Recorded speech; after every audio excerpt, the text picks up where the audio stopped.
Argon. Hello and welcome to the Saladcast on Sunday the 27th of July 2014. I'm your host Dan Train. Joining me today, Zachary Burgess.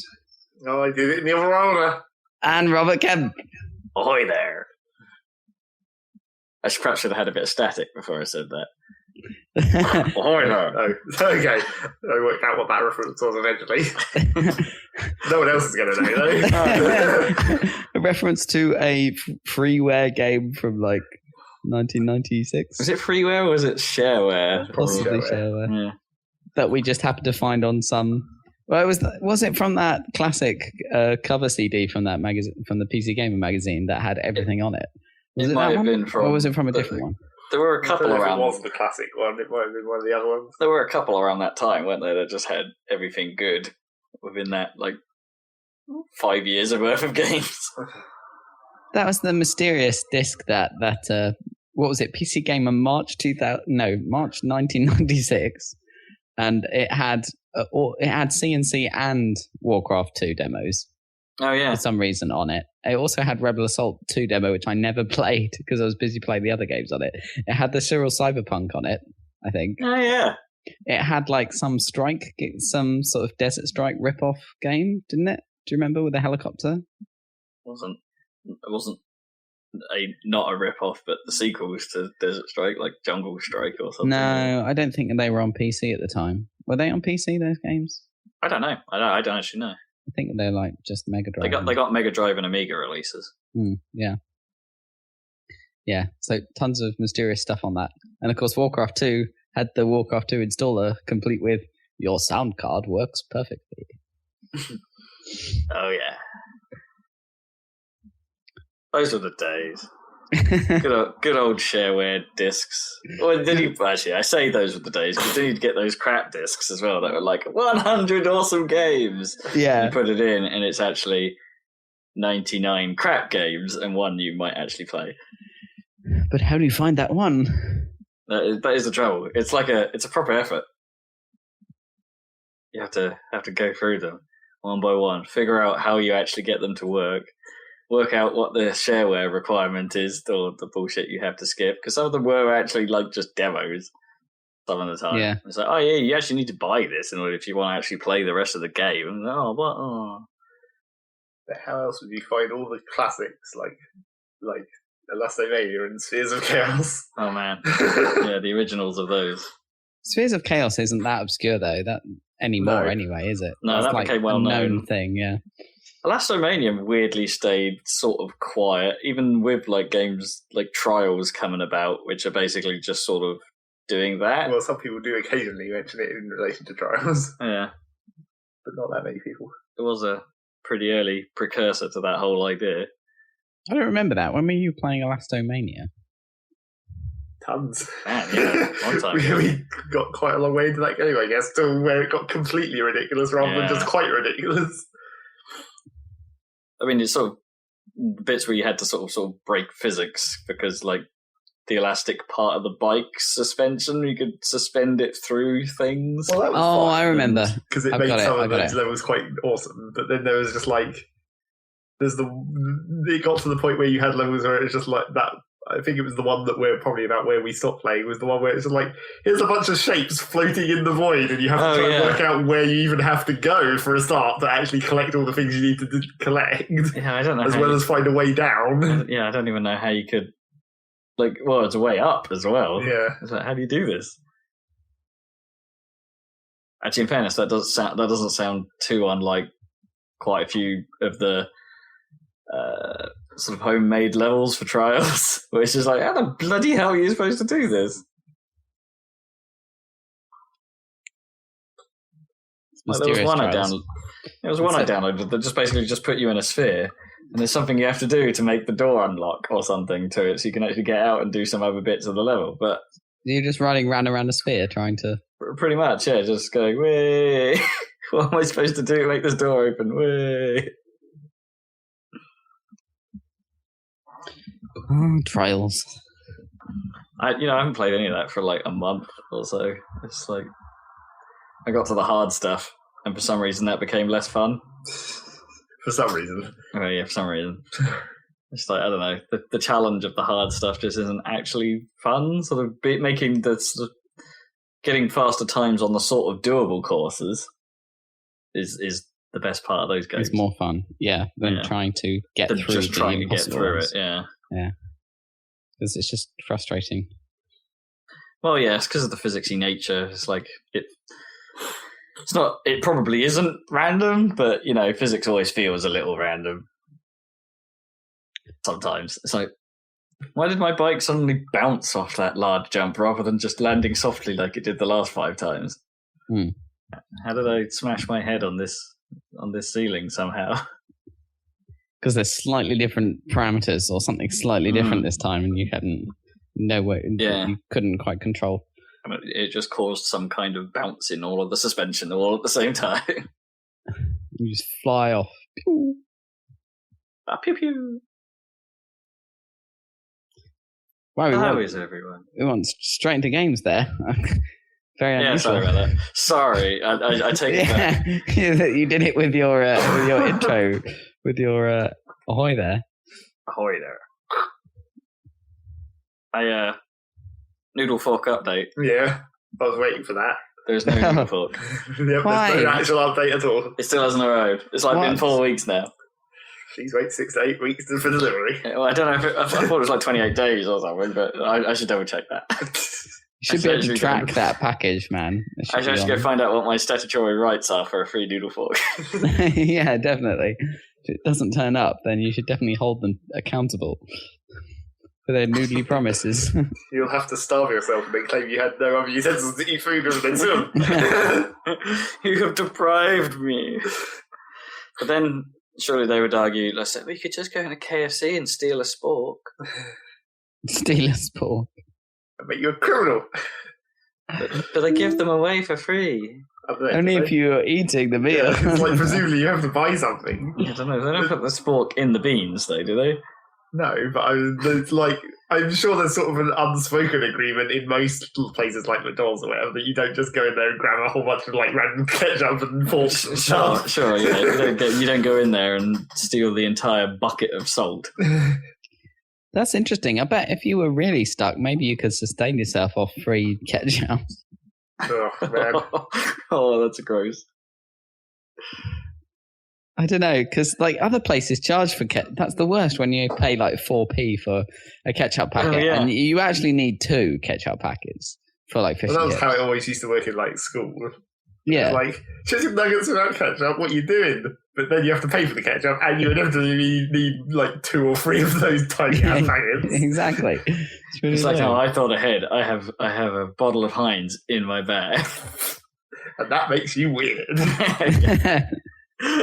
Well, I did. I was always a packed lunch person. Well, yeah. I would steal Dan's lunch. Oh yeah. Trade for green burgers. Oh yeah, chip for chip, wasn't it? Yeah, chip for chip. Why did we do that? That doesn't sound like actually. It's just have this chip. Have a perfectly identical chip. No, but that was the thing. It was based on Americans calling them chips. Yeah. And the crisps chips. And it was chip for crisp. It was chip for crisp in reality. Or how would Americans say it? Fry for chip. Yeah, chip for fry. Do you call them a fry? Is a singular of fries fry? Here's a fry. A French fry. A French fry. I think it is. I guess it is, yeah. Do they have a word for because French fries presumably define the thinner potato. Do they have chunky chips at all? Yeah, that's the thing. Do they have chunky chips at all? And if they do have chunky chips, do they just call them chunky fries instead of chunky chips? That sounds or do they just call likely. them chips? No, I think chips. Oh no, but you can't even call them potato chips. No, you can't. Call it a hot mushy potato slice. I think you're right. They probably call them chunky fries. They use various. You can, stick various words on front of fries. You can even have courgette fries and stuff, can't you? Like in Byron. Mm. Yeah, well, presumably parsnip fries. I think that's been done. But yeah, well, parsnip crisps are really nice. Sweet potato fries. Well, I wonder what they call vegetable parsnip crisps in. Do they call them parsnip chips? Veggie chips. Veggie chips. Have you tried those? Those are really nice. It's slightly more expensive than normal crisps. No, I don't really like them, or at least I've tried some that are horrible and some that are okay. Yeah, I guess it's somewhat variable. Oh, you're not coughed out. No, I'm coughing a lot. What's going on? Hey. Man, it's pretty warm still. Yeah, that's the answer.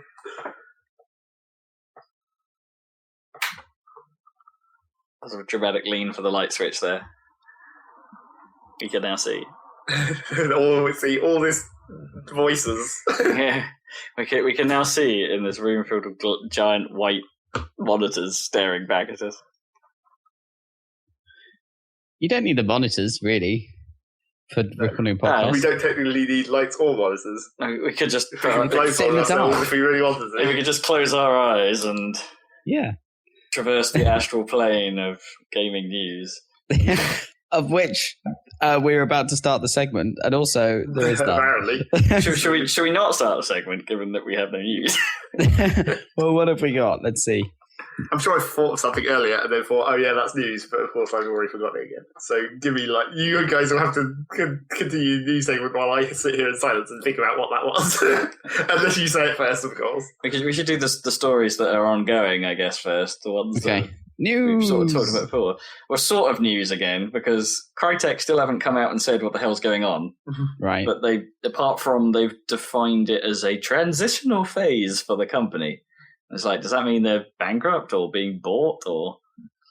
That definitely sounds euphemistic. Like, yeah, the word transitional is always dangerous.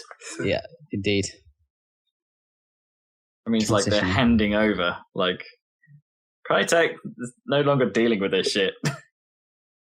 You have it. Okay, well, unfortunately, that is still no more news on that. No, so we don't know what's going on. Not real news. But yeah, hey guys, you remember that? Oh, I was talking to Zach about this the other day, actually, so he'll know what I'm talking about. But I went back and listened to some old Saladcast for some reason. I don't know. For some reason, that occasionally. Yep, it's quite a good show. You should check it out. Yeah, it's worth a listen. I was listening to the E3 stuff again, and I noted from this year. Yeah, from this year. And I noted that Sony had said that PlayStation Now beta access would begin in July. And it's like, we're pretty near the end of July, and I haven't heard anyone talking about PlayStation Now. So did that just not happen? So what were you going to get with it? Well, it was only the beta thing, and the initial run was to support the streaming of some PS3 games to PS4. Oh, okay. Oh, I see. Right, because they promised it's the Gaikai thing. Yeah, they promised some form of weird backward compatibility based on streaming, based on the Gaikai technology, which never happened yet. But no, so they promised the beta was coming in July, and I think that hasn't happened unless there was some agreement by which you weren't allowed to talk about it. But then, why would Sony make a big deal of the beta coming if no one was allowed to talk about it? I don't know. Maybe they're just having trouble. I mean, it's quite ambitious, all the cloud gaming stuff. Oh, yeah, sure. I mean, I hope it does come off, but it's all gone very quiet on the Gaikai front. But, I mean, I guess it's rebranded, right? Well, I know that's their technology, but I guess it is PlayStation Now, right? Yes, yeah, that will be the name of the service. But cool. But it's just eventually... No one said anything. Well... They can't just say one thing. There must be some announcement somewhere or a press release saying, "Oh, sorry." Sorry, can't do this anymore. No, it's not really. Perhaps only in the Bay Area we have this set up. I don't know. So yeah, Sony not fulfilling promises. That's not unusual. Other, I suppose, delays or beta. Let's go with beta news first. I have anecdotal notes about people playing the Destiny beta that it is meh. That they, I don't know. I haven't yet heard of a person who was in the beta actually getting sort of into it. Really? Through my contacts, anyway. These are people I know and stuff. Yeah. Okay. Cool. Well, your brother seemed to think it was fairly decent. He was one of the ones that told me meh. But did he tell you something else? Did he warm up to it or something? Maybe. What did he say? He didn't really say anything. He was just like, it was just something I overheard him talking about games he was playing. He was like, yeah, I was in that Destiny beta, and that's like, we've been playing that a lot, I guess. Oh, because he didn't actually give an opinion. Well, I can't remember whether he said it was good or not. But he definitely said he's been playing it a lot. So I don't know. I weirdly don't find myself interested in that still. I sort of fell off it, I think, after seeing the alpha. Well, I don't know what's going on with the alpha and beta, because it feels everyone's got this feeling that there isn't going to be much content because all they've seen is this old New Russia stuff or whatever. Oh yeah, that can't be true. That can't be true, right? Surely there'll be. I mean, it's a hugely expensive game to produce. There's probably tons of content, right? That will all be revealed as soon as you play it. Because of its sort of MMO nature, it might be one of these things that expands. Yeah. That's true, but I wouldn't be surprised if it was pretty big when it came out compared to what we've seen so far. It'd be a massive surprise if it wasn't, at least average size for a shooter. Yeah, I mean, sure. I saw news just now that the beta players have been let onto the moon. Yeah. Good job. There's no longer wizards from the moon. But there are. They just took that line out. They are still wizards and they're still from the moon. So it's still just as dumb, just because they don't have Peter Dinklage to say it in a dumb way. Do they not? Couldn't they just give them a better name than wizards?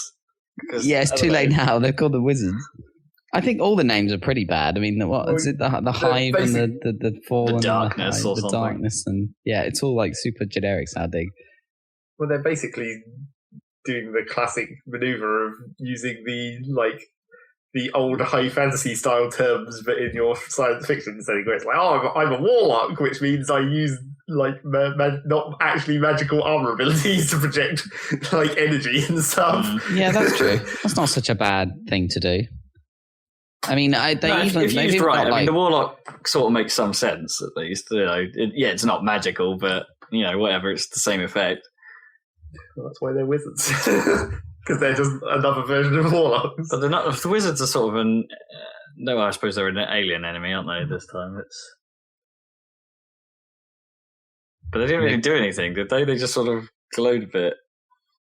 Maybe hovered. How much of a close look at them did you get, really? Do you even know what they were firing at you? No. Glowing tomatoes. Yeah, pretty much. Some kind of projectile. And they've got houses, right? Like sort of medieval style, fantasy style, houses with mottos and stuff. Oh. And yes, no, they do. Yeah. I seem to remember saying that. Yeah. I think that's right. Anyway, so that might be interesting. So what's the sci-fi that's got houses in? Probably Jude. Is that not the class stuff? Yep. Well, House Atreides. Yeah. Or is that not the classes stuff? Because there's some of the you had some faction stuff with your class. Oh, right. Guilds. Yeah, could be guilds. They have some kind of guild system, I'm sure, whatever that would be called. I don't know. Either way, I don't know. There's something about that that's just not grabbing me. That's far. Although there may not be much else to choose from at the end of this year. No, I think it's the big game this year, isn't it? I don't think there's anything. What else is on the scope? No more Battlefield Hardline. Smash Brothers. Oh yeah. Yes, that's the news. That's the other actual news. Yeah, Battlefield Hardline has been delayed till March next year. Woo. Well, fine. And they've apparently said the story is something about good cops becoming bad cops. Oh God! So that's got to have. I wouldn't be surprised if it was the worst story. I don't know. Battlefield stories are terrible already. Yeah, they've never been good thus far. No, really. And this is going to be even worse because this one doesn't have. At least Battlefield has is set mostly in war zones and actually sort of makes sense, whereas Battlefield Hardline is massive war in the middle of a city, which is pretty bad. At least the original Battlefield, was just what history. Yeah, but that makes it too easy. It didn't have a story at all.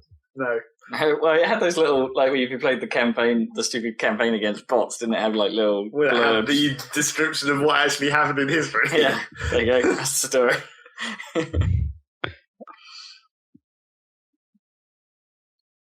Man. It'll never happen, but it'd be way cool if they went back to... I suppose they did do it with Battlefield 1943 on the consoles, right? Did that come out on PC eventually? It did, I think. Yeah, it did eventually, I think. But like, it wasn't like a proper Battlefield title. It was a bit lightweight, wasn't it? That'd be I don't think cool. it had all of the content or all of the maps from the original Battlefield. It was just kind of a mini selection. Yeah, it had weight. That was the key part. Mm. And, you know, the opinion of it is quite high. Yeah. 1943 in general, people thought, this is pretty good. Cool.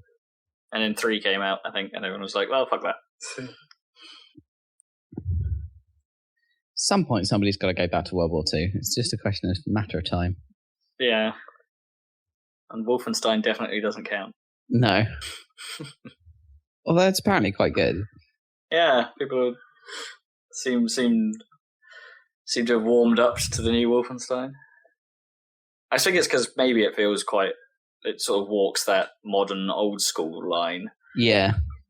And sometimes that can be pretty fun. Modern old school. Yeah. I guess it's like taking the shooter genre and demaking it back to what it used to be. Well, let's hope Unreal Tournament does something like along those lines too. Yeah, let's hope. Let's hope. Of which they showed a couple of screenshots of a level. Wow. With plenty of talking. But it's literally just level, right? There's no guns or characters. No, I don't think so. Yeah. Anything. So that could probably fit into most games. Yeah, just generic space corridor here. Could probably be a Halo level. Yeah, that's exactly what I was thinking. You could just quite easily paste Master Chief there, and it's like, oh no, it's part of Sword Base. There you go. Plasma grenade to the face. There's some kind of video of the Ridley Scott Halo live action thingamajiggy, Nightfall. Oh, was a little bit of that? Yeah, a little bit of that. But I mean, they were like the tiny bit of plot that they were getting across in that, like the setup that they were getting across in this very short trailer. It was like, what? So they found like a compound that can selectively kill human beings? No. It's an element. And where are they mining it? So it just sounded hyper dumb, like just for the first 30 seconds. Is it unobtainium? Is it unobtainium? Yeah. Inconcevium. So basically that sounded retarded, but Unbelievable. Unbelievable. I came up with the best solution to that. Not really. I guess it's not really a solution to a problem, but I'm going to call it a solution to the problem. It's my solution to the problem of unobtainium.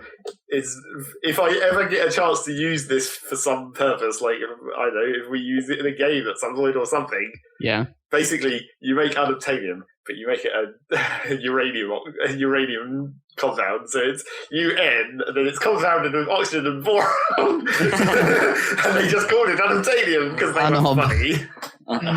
Awesome. Okay. That's my solution to that. Take the piss out. That could work. Copyright me. Now. Don't steal that idea. So uranium's just you, though, isn't it? Yeah, I know. It would be nitrogen. Oxygen, boron. Oh, no. Wonder what that would actually make. I don't think you can alloy with organic elements, can you?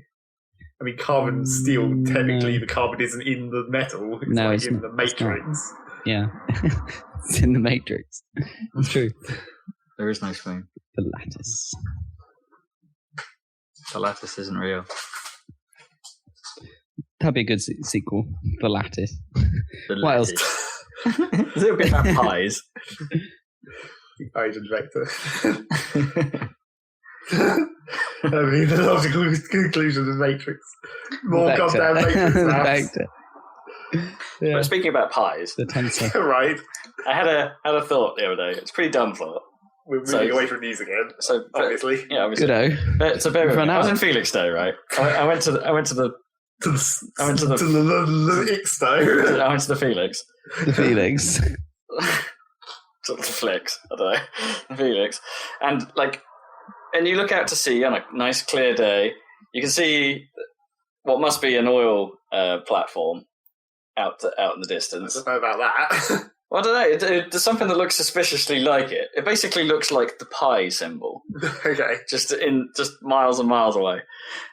And I was like, a bit of me started then just going a bit too far with this thought, going, I wonder if that's a reminder that the Earth is curved. It's like just looking at it, it's like, remember kids, pi. Oh, Jesus. I'm allergic to your dumb thoughts. maybe that was podcast, really. Maybe that was the independent principality of Sealand. Isn't that somewhere off Felixstowe? Or no, I think that's a bit further north than that, isn't it? Oh, I thought that was a lot further north. It's that would be pie shape. It's still on the East Anglian coast, but not. I think it's Norfolk coast. Is it? I think so. Oh, okay. I mean, it's still a whole mile and whatever out the city. Yeah, of course. But you might be able to see it. Well, you almost certainly can see it from the shore. I would have thought. Maybe that is it. Yeah. Who knows? Well, or something similar anyway. One of those other various platforms and things that they shove out there. Yeah, I don't know if it would be oil related in Suffolk lands, but maybe. Probably more likely to be wind generated and related. Yeah. Probably. But then why would it look like pi? What would the horizontal bit be? Dude, no, I'm just looking on the map. It is just off Felixstowe. That probably is it. Okay. That's all Sealand. Yeah, so you may have seen Sealand. So Pi was actually a country. That's not a real country. A fake country. Where people decided to say this is now an independent country. Was anyone actually there when they said that? Well, people have lived on it, haven't they? But I don't know what's going on there now. They have a website. You can become a Lord, Lady, Baron of Sealand. Baron of Sealand. You can get identity cards, coins. Coins. It's ridiculous. They've got a flag. Did the plan ever happen to install the Pirate Bay in one of the legs? I don't think that came off. I don't think that would have worked legally. I don't know though. They would have claimed that it would, but they might have been invaded. Is it not technically? I don't know. Does it still count as international waters, or is it not? I don't think in UK it is waters, international waters. I don't think it's far enough out to be in international waters. I'm not actually. Surely it's just it must just be England, then, right? Yeah, it is. Yeah. So, but the original purpose of the pie-shaped thing out of Felixstowe was for it was built in World War II to have anti-aircraft batteries on it, I think. Oh. So it's not for oil or anything. Yeah. I don't think. But I think that might be it, because it does look like pie. Yeah, it makes sense. It didn't look like, didn't have a huge tower or anything, but what you just sort of expect from an oil platform. Yeah. I think it had stuff on it previously that was taken off, when it was actually used for a good reason, other than being a dumb, fake country. Tourist attraction. Well, you could really confuse your kids by saying, hey, come to Sealand. And then you go there and it's like, this isn't very interesting. Yep, pretty much. It's a big block of concrete. I saw a bit that Sony released a trailer for the Heavenly Sword movie. Oh, yeah. As well. I didn't know they're making that. Yeah. The various movie news. What have we got? Heavenly Sword. Something about The Last of Us, talking to Maisie Williams from Game of Thrones. Yeah. And Warcraft movie. Did we say that? Well, yeah. Something happened at Comic-Con. Nothing interesting. Okay. Did you see the Game of Thrones? Oh, you don't watch Game of Thrones, but there was a blooper. I do not. At Comic-Con. That was pretty good. I saw a dumb headline that was Game of Thrones related, where it's just like Game of Thrones hires new cast, and I'm like, well, yeah, they have to because they keep killing them all the time. Yeah, that's exactly true. That's like not news at all. Well, the news was who's going to be in it. Well, right? yeah, obviously, like Jeremy Price and various people's. Oh, and what's his face? Dr. Bashir, is it? From Star Trek. Deep Space Nine. Deep Space Nine, yeah. The only thing that everyone remembers it for. Yeah. Well, no, he was in 24 as like a terrorist at one point. Yeah. Like a nice terrorist or something. Well, he'd have to be. I think. Yeah. I'm trying to think. Was he also in Bridget Jones as one of the friends? No, that's Guy Salter. 4 Weddings. Yes, that's the other guy who looks exactly like him. Yeah. And also plays very similar parts. Yeah. Jackie always used to get confused between those two as well. So fair enough. I'll take that. Yeah. That's a legit confusion. Yeah. Guy Salter. I don't know what he's in at the moment. I would be surprised if he turned up in Game of Thrones at some point. They can be brothers. Yeah, well, yeah. I mean, it's a house, right, or something. I think I think he's from Dawn or whatever, where the prince from this season was from. He had it's from this place called Dawn, right, and which is obviously meant to be sort of more kind of Arabic and hot and desert-like, I suppose, or whatever. And the guy, the prince from Dawn, had all these sun symbols all over his tunic and stuff. It's obviously the sun was the symbol of Dawn. So naturally, I thought Dawn was spelled D-A-W-N, but no, right. It's not. It's spelled D-O-R-N-E. Dawn. Dawn. Dawn. Yeah, Dawn. You just changed the spelling slightly. Oh man, all the names are. So I have this continuing gripe that all the names of everything in Game of Thrones are really uninspired and boring. What are the other ones in?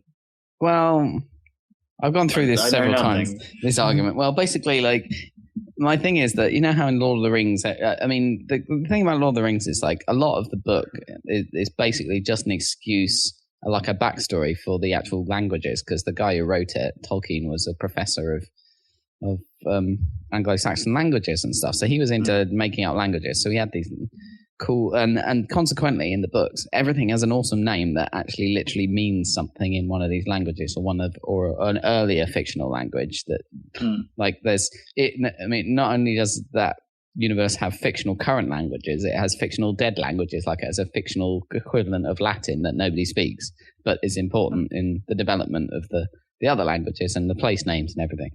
And so everything has a cool name in Lord of the Rings, basically. But my problem with Game of Thrones is like everything has the most generic fantasy name imaginable. Like, what's the first city that you come to and when you first watch the first episode is called Winterfell, which pretty much sounds like it could have been out from any Elder Scrolls game. Probably was, especially given that winter was coming. Yeah, exactly. And like I don't know, just everything, and everything. Various unrelated things are all called Iron. Like the throne of Westeros is called the Iron Throne. And for some reason, the bank, which is very important, that's on the other side of the city, is called the Iron Bank. And then there are these islands, which are unrelated to either of those two entities, called the Iron Islands. And people who are from the Iron Islands are known as Ironborn.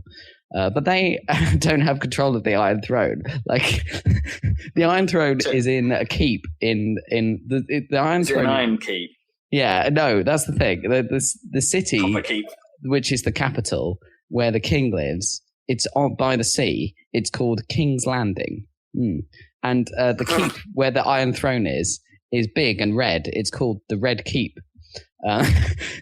Just everything is just really boringly named. Like, and again, like some cultures do that, don't they, with their name? Yeah, like, it's true. That's the justification. That's the justification. Is that everything in reality, like in England, I guess, is mostly literally named, at least in the old language that it was originally named in. So I guess that's the justification. But I just find it really boring compared to sort of Minas Anor and in Minas Tirith and Ixtilian and all of this stuff. Mordor. or Mordor, or everything sounds cool and has a reason as well behind it. Whereas it's just really like boring in Game of Thrones. I'm an architect, and I've got a fever. You need more doors. Yeah. Any prescription is more door.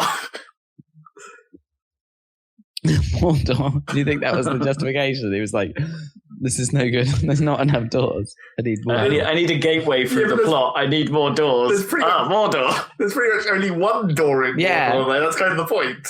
There's only one door into Mordor. One big fucking door. Yeah. But then that one door is probably more door than anything else. It is giant. Yeah. Admittedly, that thing's called the Black Gate, which isn't that exciting a name. But it probably has various... That's the thing. They often have more than one name, which is true of things in real life, that sometimes they have more than one name. So that's quite cool. Not in Game of Thrones. More door and the door of more. Naturally. Anywho, although the door of more, presumably you open and you just get more doors. But you only get doors. It's a shame that you don't just get more of whatever you want. And it also means that you can only get doors that are smaller, because otherwise they wouldn't fit for it.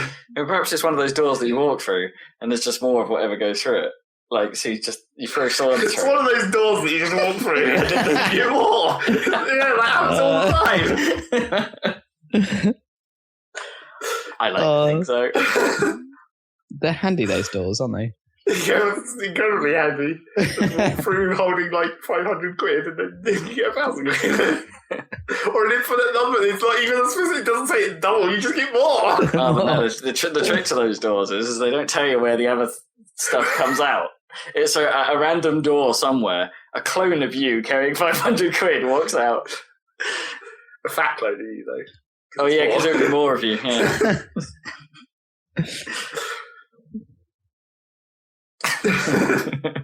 Where in the world is this other door? Is it even in the world? Maybe it picks a random door every time. That would suck. A random closed door that will open. And... It has to open, yeah. Okay. Presumably it has to open, and there has to be nobody on the side of the door through which the more is coming. Open, yeah, exactly. If there were people on both sides, it wouldn't work, would it? And what do you see through the door, like as it opens and somebody walks through it? A fatter version of you with 1,000 quid. Do you see where the Rob originally walked in, like a portal? Oh, I guess that's the trick, isn't it? It'd just be one of those like bad camera things in a film or something where he opens it and what's behind him would just be whatever is normally there, like a broom closet. Right. Okay. Or some darkened space that you can't but that only under. works if you're in a camera angle where you can't see it. What happens if you're looking directly at it? But it doesn't matter, because like... Yeah, but then like a dude just like appears. No, you just come out, you'd be opening the door, so no one could be on the other side. Him. Oh yeah, no, that's the trick. That's what I said earlier. No one would have to be on the side. It's actually you're not allowed to see it. You're not allowed to see the person appearing in the broom closet. It has to be a door that's closed and no one is currently looking directly at. Yes. From behind. They could be looking at the front of the door. Yeah, that's perfectly fine. It depends which direction the door opens. I could either, surely. But if you push it open, then you'd be able to see him being appeared. Whereas if it pulls open, right. He'd be pulling it back whilst he was appearing. Oh, but that makes the assumption that the appearing isn't just instantaneous and has some kind of phasing effect. Well, yeah, but that's what I meant by like you're not allowed to look at it because otherwise it'd be fairly noticeable. Perhaps everything happens the instant you touch the door handle or something. Right. That makes some kind of more sense. Defining the rules of the door of war. To the original. Yeah, that is person who walks. The original doesn't know. No, the original just goes about their daily lives thinking this was bullshit. Well, they didn't even know they were walking through a special door of any kind. They thought. Well, maybe they were. Maybe that's the thing. They thought they were walking through the door of more, but didn't realize how it worked, and just assumed they would get more of something. And they didn't get more of anything. And they personally didn't get more of something, but someone else, somewhere else, the more is created. And then if their paths cross, then there'll be a very weird exchange. Do you think there's a chance that the when you open the Mordor, that the No, wait, the Mordor's something very different.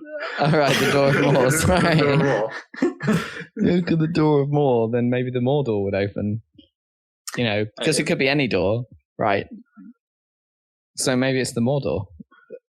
One time. Yeah, I'm trying to think what the Mordor could be. If the Door of Mor is this mystery teleportation portal thing, that's not teleporting. Duplication portal. What's the Mordor? You tell me, Rob. I think we're done with this thought. We've run that one totally out. Okay.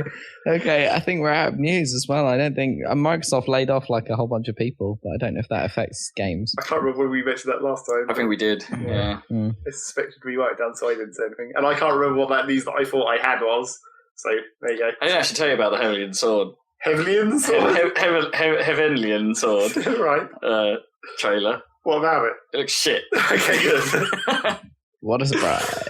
Well, it's like, and somehow they've managed. Like when the game came out, and it's like, at the time those graphics were sort of impressive. It's like, hey, we can do all this, and it's like mocapped, and it's, it's kind of cool.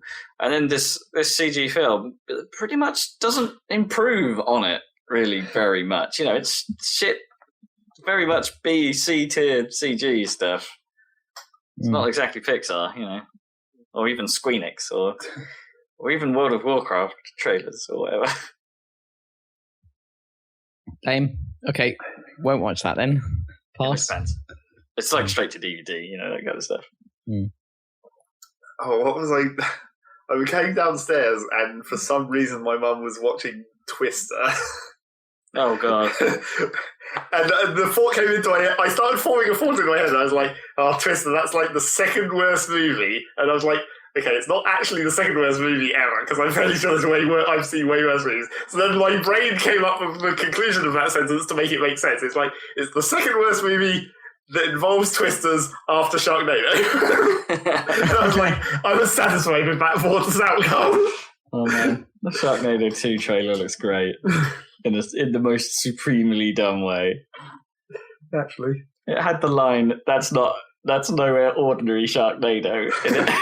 There's a Chickenado in Guild Wars. Awesome. Significantly less dangerous. Chickenado sounds cool, though. It sounds like it should be a dish at Nando's. Yeah, probably. The Chickenado. What would that even be? It'd be like whatever it is. It's a vertical chicken kebab. Is that all it is? It's just like Are you sure it would be in Nando's served on a spiral KFC? Kebab. It could be either. Actually, it's probably more likely they would come at KFC, but then they might not be able to afford a spiral kebab stick. But the Nado sounds like Nando's, so chicken Chicken Nando's. Yeah. Get the Chickenado at Chicken Nando's. Block. That'd be my advert. Good one. Alternatively, come to Rob Coe's Chicken Fuckers. We've got Chickenados. Okay. I haven't actually seen that Chickenado in Guild Wars. I've seen the miniature version of it that was following someone around. Miniature Chickenado? Yep. Because you can get miniature fucking everything. But if it's miniature, right, surely if it had a little tiny cyclone going on, surely you could pretty much fit a chicken in it. It's got a miniature chicken in it, because it's a miniature version. They'd have to be chicks, so it'd be... No, it's just a chicken. Add some eggs. Chicknado. At least I assume they're eggs, or they might be rocks. I don't know, it's hard to tell. I'll have to see the full-size version at some point and see what the fuck's up. Chickenado. I wonder if you have to fight it. You fight the dust mite twisters, which are basically the Chickenado minus the chicken. So I assume you might have to fight it. It might be a boss of some kind. How does a chicken fight back when it's in a nado? It's in a nado. Maybe it could be a marinado. Oh, yeah. Oh, I like that. Chicken marinado. Chicken marinado. That's good. You need to join the marketing Eat it with a rotating fork. Yeah. Counter-rotating. Noodle fork has a double purpose. You'd have to counter-rotate. For eating If you rotate it in the wrong direction, it just makes it worse. Oh no, you just end up with ruined chicken fibres on your fork. There isn't an equivalent, is there, in like Guild Wars or anything? Like that stupid thing where if you like try and lift up a plant and you've got the wrong tool for it, you get like ruined plant fibre. Yeah. It's like there's no thing for like harvesting animals and you get like ruined meat slabs. No. Ruined meat slabs. Ruined meat streaks. What do you even call it? Meat fibres? God, this meat has been cut so badly that it's inedible. Meat gives. Yep.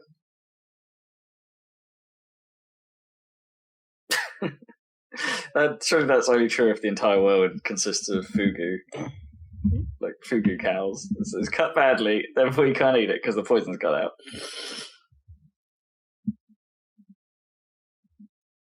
Fugu cow. I'll have a great adventure for Robco. So what have we got coming from Robco this season? This is the meats department of Robco. In the meats department, yeah. We have a rather large farm that you can see from space that's on top of the McDonald's farm. Because we want to stamp out the competition on that front. Literally. We've got fugu cow. Be careful. Yeah. Fugu cow, yeah. Chicken marinado. Chicken marinado. The meat, and its cousin, the meatball marinado. Of course. Man, sounds delicious. That sounds pretty good, actually. So you'll have to actually cook that dish now and then call it the chicken marinado. The trick will be coming up with at least in the meatball marinado, this might be more possible. Chicken marinado, yeah, sure, it's just a spiral kebab stick, right? Right. But the meatball marinado, because like a meatball marinara is like a sandwich with meatballs in it, basically. It's like you'd have to come up with some ingenious way of making two sauces like spiral into each other around the meatballs. Well, you could do it with like bread.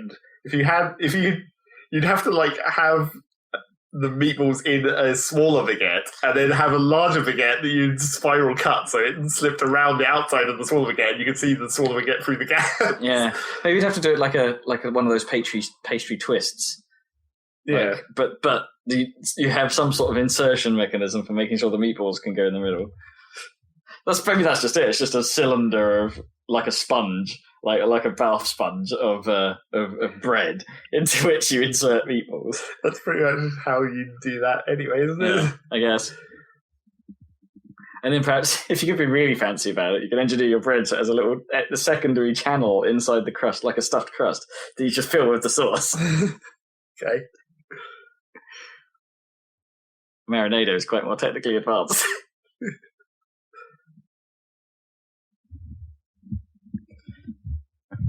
I've been watching this web series by there's this rapper from New York called Action Bronson. If you come across him, he's really fat. He's really big, and his shows are a lot of fun. But he's doing a web series based on food, which is just called "Fuck, That's Delicious."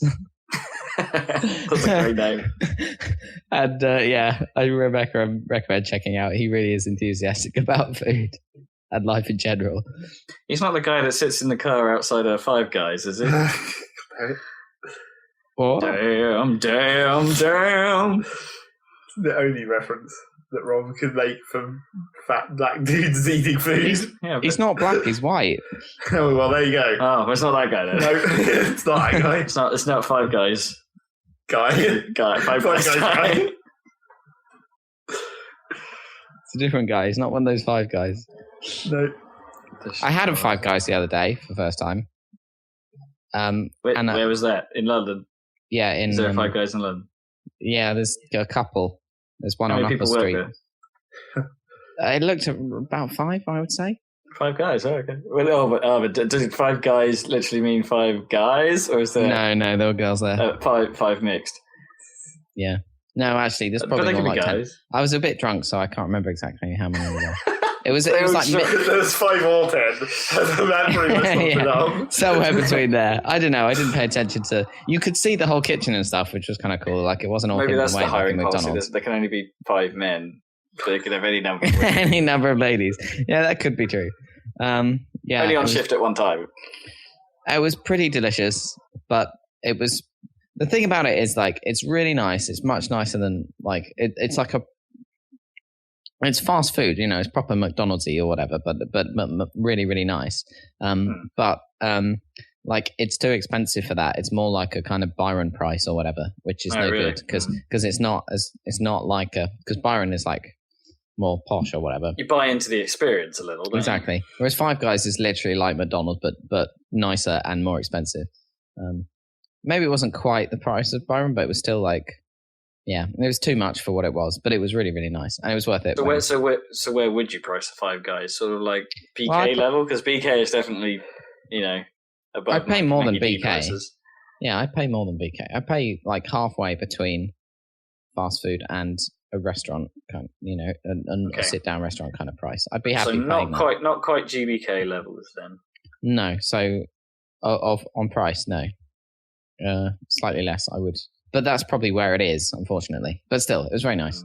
But even that still feels too expensive. Yeah, but it was good. You get a grocery bag.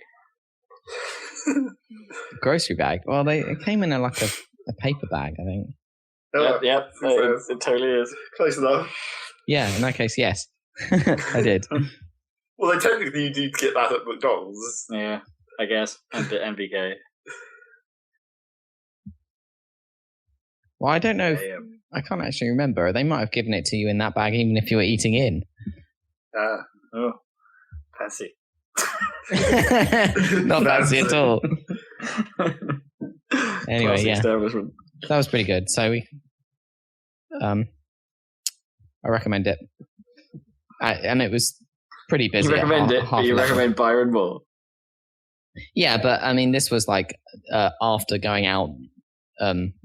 Need something to eat, food. You know, this was like drunken food rather than. And there was no shit vans nearby. Well, there probably were, but we wanted to go to Five Guys, so we went to Five Guys. We got the bus to go to Upper Street and went to Five Guys. There probably were shit vans, but the problem in Shoreditch is they're probably like freaking artisan shit vans or something. Not like you know what I mean? They're probably like too hipster. Oh man, there's something about that phrase that is just brilliant. The artisan shit, man. You should add that to your list of Robco. Screwway Normal sort of blending of game titles for this week's episode. It's just going to be the artisan shit, man. Great. We need to have a feature on Happy Salad just called that. Called the artisan shit, man. The artisan shit, man. I'm not quite sure what that could cover. Where are you going to get your chicken marinados? Well, it would have to be something that is trying to be poncy and pretentious, but is just shit. So it's the artisan shit, man. I'm just going to Google that in case it's... No, it's not taken. Copyright us. Copyright us right now. Yeah. Trademark.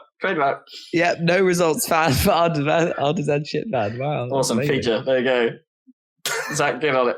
Oh, great. Write us up some artisan shit, man. We don't buy bad games, though, so we can't. That's more you're the one with the humble bundles more than me. I've only got a couple. That's true. Although I'm yet to sort of play a bad humble bundle game. But yeah, that's the trouble. But then not many humble bundle games actually are poncy enough. No. Like, I suppose Dear Esther is probably the ponciest. Yeah.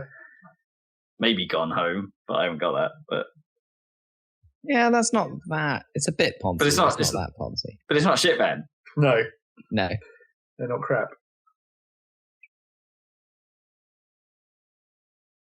Right. Okay. Are we done with news? Yeah, our project for 2 weeks, next 2 weeks, is find something to do with that name. Okay. We're not going. It's unbelievable. That's brilliant. Hey, I actually have one bit of news. Oh, finally. That we haven't talked about. Turned it around. Oh, wait, I've remembered what the news that you're probably about to say is. you must know what this is. we were lamenting the lack of Captain Falcon action in Smash Bros. Thus far. Were we? I don't know about that. Well, because we had a big conversation about Palutena's like reading all her move list and stuff when really all you really want is Captain Punch was a Falcon Punch. It was a Captain Punch. a Captain Punch to the Falcons. Right to the Falcon. But I'm sure as we discussed before, we knew that it was fairly inevitable he was going to turn up, or we thought it was. He's like, I can't get rid of Captain Falcon, even though he's from F-Zero, of which there hasn't been a game in forever. Probably one of Nintendo's most neglected franchises this side of Star Fox. Yeah.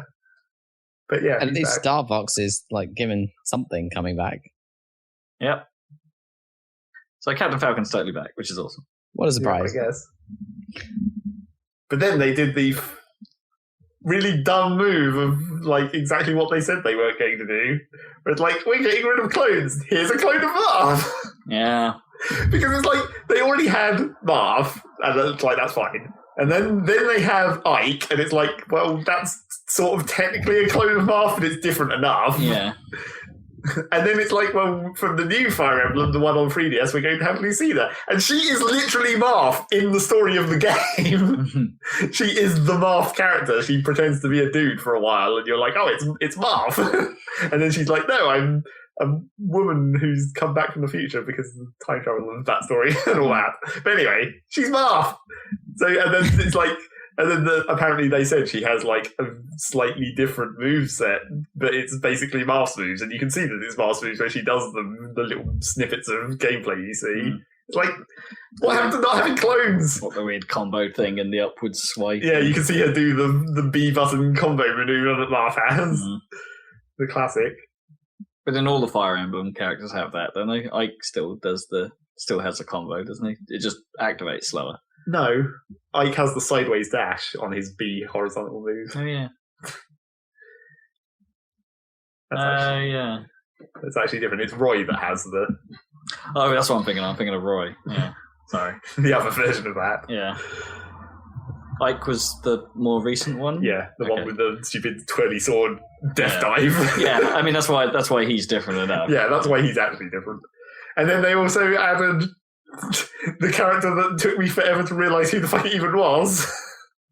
It's Robin, which is apparently the default name of the main character of the new Fire Emblem. Because you put your name in there, of course. Yeah. And I was like, who the fuck is Robin? Oh. It's me. Because also it's the default, like, appearance of him as well. And I was like, wow, white hair was the default? I don't even remember that at all. Gotta have blue hair. Yeah. It's not anime enough. Also, it fits better with, like, Marth has blue hair as well, so, you know. Sort of makes more sense. But so at least he looks like a different character. Although he also seems to be doing the shouting the names of the moves action. I really hope that's in. I love that shit, because it's so dumb. It's so dumb because the names of the moves from Fire Emblem are dumb as well. It's like, Thunder, El Thunder! El Thunder. El Thunder is the upgrade of Thunder. It's not El Fundero. No. It's just El Thunder. And then like Foron. So yeah, I hope they at least keep that in just for the El Thunder. Definitely. And I'm trying to remember what the other ones are. There's El Fire. I am the Lord of El Fire. Unless Fire has a weird name. I don't think it does. I think it's just Fire. And then there's the Wind one. I can't remember what the Wind one is. El Wind. No, I think it is just El Wind. El Wind. And oh no, wait, that's right. It goes Thunder, El Thunder, Arc Thunder. That's the upgrade tree for the magics in I guess Arc Thunder perhaps makes more sense. Doesn't all the other ones. Arc Fire and Arc Wind. Arc Wind is good. And then the specially named, the like fourth level is where they get specific names like Foron, and I don't remember the other ones. Thunderon. And Nosferatu. I don't think that even has any other versions. It's not El Nosferatu.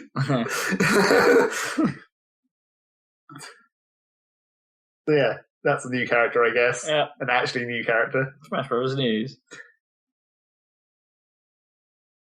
Oh, and also, I guess because it's the announcement video for these characters is done in the Fire Emblem style, just like the cutscenes from the 3DS game. Which I guess if you did play that, you wouldn't necessarily know. You would have just thought it was generic cutscene-esque. But yeah, it looks exactly like from the 3DS. And then the main dude from the 3DS game, his name is Crom, at the end, he's like, I guess it's not my time. But apparently, by the looks of it, he's part of Robin's Final Smash, I would say. Because they show it briefly. And I'm going to say that's his Final Smash. Okay. Like in the game, he's paired up with him. I see. Okay. Okay, well, I'm okay with that. I mean, yeah, that now means they have 4 Fire Emblem characters. But they shouldn't have used Lucina. They should have used Crom. Yeah. He would have at least been potentially different and not just Marth again. Or couldn't they pick someone who like flies the wyverns or whatever? I guess. Like the worms. But how would that work in the game Smash Bros? That would be a bit weird. Yeah. The first flying character in a Smash Bros game. But then, how did they die? I guess. Yeah. So that's the Smash Bros. News. Smash Brothers news. I think that's most of the news we got this week, isn't it? And there's not much else going on. Yeah, it's a bit quiet. Should we move on to what you've been playing? I think it's time. Who's been playing some stuffs this week and the previous week? I've been playing some stuffs. Zach's been playing some stuffs. You've been playing some stuffs. Who wants to talk about them stuffs? I think we're going to be forced to talk about them stuffs. Well, I think you are. Talk about them stuffs. Zach's infused. He's ready. Zach's ready. He's ready. Okay. Let's bring the stuffs. Potentially. Go for it, Zach. Not bring actually new, but potentially new. Wow. Potentially new. I finished Link Between Worlds, and then I started it again because there's a hero mode. And really, the only reason I did that was because it's a new game plus thing. It's like it unlocks after you finish the normal game, and it's like, oh, hero mode. And I was like, well, I'm not entirely sure. But the trouble is, it has the Halo thing where it's like the legendary mode has a different ending. Or a slightly different ending. I'm like, well, I might as well play through this again. It's actually really like, once you know what you're doing, it's super easy. It's like, even though in the hero mode, it's like, I think it's basically you take 4 times as much damage, and that's pretty much the only change. Wow. It's like, well, you just don't get hit. So it's not actually really any different at all the second time through. Just so hard mode. You didn't find anything different? Well, I haven't got to the end yet. I'm on like the last 2 dungeons. Okay. And also, the only thing that was different about playing it through the second time is because of you take 4 times as much damage or whatever. I remembered what dungeons had, because even though you don't get new weapons in the dungeons, some of the dungeons have specific upgrades in them. So, like, one of the dungeons has a thing that doubles your magic bar. Right. And then, like, 4 of the dungeons have Master Ore for upgrading the Master Sword. And then one of them has I guess it's the blue armor, except it's not for what blue armor normally does in Zelda. It's nothing to do with water, it just makes you take half as much damage. Oh. So I was like, prioritize that one first. Yeah. Just pretty much negate the whole point of the hard mode. So yeah, I did that. Well, surely only half the... Yeah. There is technically the red armor as well, but you only get that right at literally in the last dungeon, which makes it kind of weird because it's like, what? You're basically saying that like we made the last boss have twice as much damage to compensate for the fact that you're about to get half as much damage from this power you're going to pick up on the way to the last boss. So, what do you think of the kind of end of it and the length of it and stuff when you finish the first playthrough? It's fine, I guess. It's glowing praise. Well, it's like I said before. It's like there's not much to do out in the world. It seems like there's quite a few cases where things like pieces of hearts. It's just like, oh, this piece of heart was just on a ledge that you just had to get to using your ability to walk along walls. It's like, right, rather than like Ocarina of Time having like insane like races against things in the graveyard, right? Didn't that have a whole sequence under the graveyard that was purely for getting a piece of heart or something? Yeah. I mean, there is a couple of bits like that. There is like the time trial run across the world thing, and then there's a battle tower type situation. Mm-hmm. It's just like it doesn't feel like there's enough of them compared to how many pieces of heart you get. There seems to be just too many where it's just like, oh, it's just in a chest. Yeah. They didn't have to do anything clever to get this one. No. It used to feel like a big deal getting just a piece of heart in. Yeah, even in Twilight, that was sort of like occasionally you could see them, and it was just like, well, how the hell did I get that? And then it sort of leads you down a rabbit hole, which is kind of cool. Yeah. Yeah, it's fine. Sometimes literally. Way too many rupees everywhere. Yeah. It was really dumb because in my first playthrough, I'd basically done everything except for the last 3 or 4 pieces of heart. So I had no reason to have any money because I was like, I've bought all the weapons and I've done everything. I've like donated the 3,000 or 4,000 quid to the rupee fairy to get the last extra bottle and all that stuff. So I was like, I have no reason to have any money any longer. And it was at that point I got to the stupid battle tower, and you have to do like the hardest level. You basically have to do it twice. It's like the first time through is to get the piece of heart, and the second time through is to get like an upgrade to your net, which is totally pointless. But what the fuck, I did it anyway because it said there was something. I was like, oh, there's something else. Get that. Upgrade to your fucking bug catching net. Woo. But so I did that. And it's like at the end of that, you just get literally showered by hundreds and hundreds of rupees. So I maxed out the rupee count to 9,999 in like the first time through, and then the second time through, I was like, well, it's already at maximum, but here's some more. So apparently, if you want money, just go and fight your way through that, because that gives you a shit ton of money. And what do you spend it on? Nothing. Through the course of the game, you spend it on buying the weapons, and then there's like a 3,000 rupee donation to the rupee fairy to get one more bottle. And that's pretty much mostly all you spend money on. I can't think of any other particular actual things to buy. You don't have to like replenish bombs or... No, because everything just runs off your magic bar. So you don't actually have ammo for anything. There's no like specific quests that are like, oh, hey, I need this weird item which you'll never use. Well, there's one, but the item only costs 50. No. One enemy, pretty much. Yep. Enemies will drop a 50 rupee occasionally. So there you go. That was that. Got through it, and then nearly got through it again. I'd admit, I didn't really look over your shoulder to see it in action, but the sound design sounded cool. Yeah, it sounds pretty decent. Well, it was the music, wasn't it, that everyone was going crazy about, right? Yeah. Even if it is just the old music remastered. But it seems same tunes. Seems to be remastered pretty well. Yeah.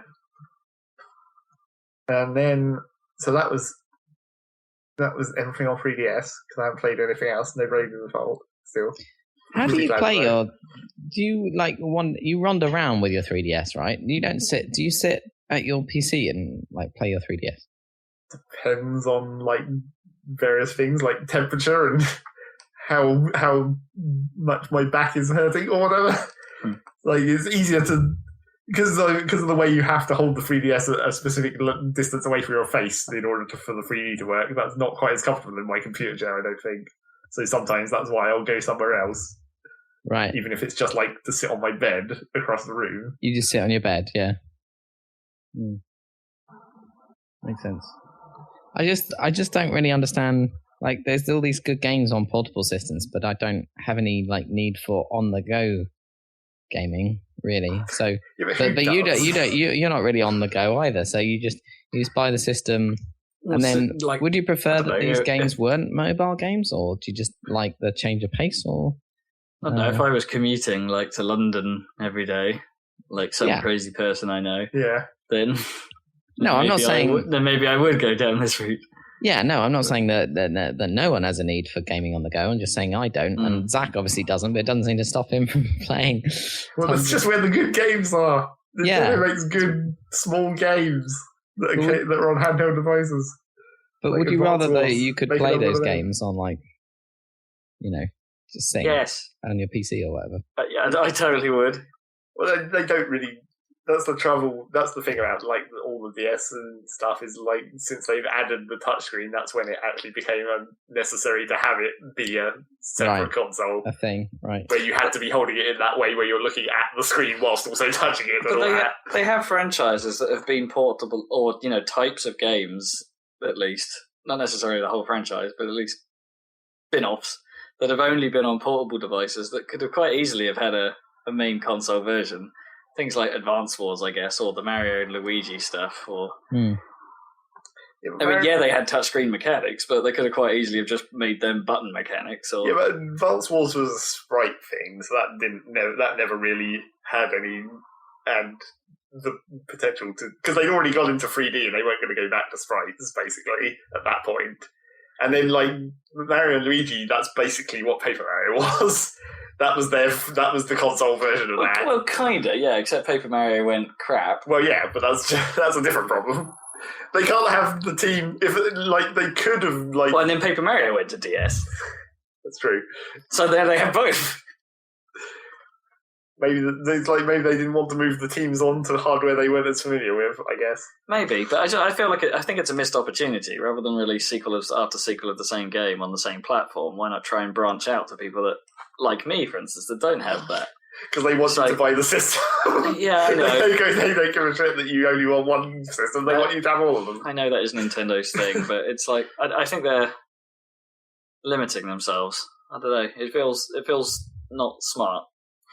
It's not like they did. It's not like the 3DS didn't turn out to be like way better than the Wii U in terms of money making, more or less. Sure. I mean, yeah, that is probably why they do that, because they target the most profitable system. They always have done. But maybe that would make the Wii U, if they were so worried about the Wii U being a shit show, that maybe they should, move some properties over. Well, that's why we kept saying that, like, they should use it as an emulator at some point. That's what I mean. Yeah, they don't even have to be like a crazy super HDified version of half of these games. I don't know, like Paper Mario and stuff is like sort of thrives on its simplistic style. Yeah. You don't need to do really much more than you did for the GameCube one, maybe. You don't need to exactly go, well, just make all the sprites slightly sharper. That's it. So you've probably already drawn them to the sharpest possible capability you could and then downscaled them for the machine. Yeah. As I think most production cycles go. Yeah. So it's like they probably already have the assets. I don't know. It annoys me. It's like there are some cases where it has made perfect sense. Like, I don't know, bringing Mario Kart to DS and 3DS, that's a no-brainer. Doing Super Mario 3D Land on the DS, yeah, sure. They hadn't really done a proper 3D Mario game that was unique to a handheld before, I guess. Even Luigi's Mansion, making a handheld version of that, seeing if it would work after the GameCube one, that's sort of fine. But they don't do it in the other direction, and that's not fine. I think the Luigi's Mansion was almost like, because it only had one analog stick, they were like, well, like working with our GameCube where we only used one of the analog sticks technically most of the time. Did they use both? They did use both, but not very well. You put it in advanced mode, and you had like aiming and moving at the same time. Yes, in advanced mode. Which is basically the way you should play that game. Yeah, obviously. What was the default mode then in Luigi's Mansion? It's sort of auto-aimed for you. You could still use the C stick to look around, but it would like to take over. Right.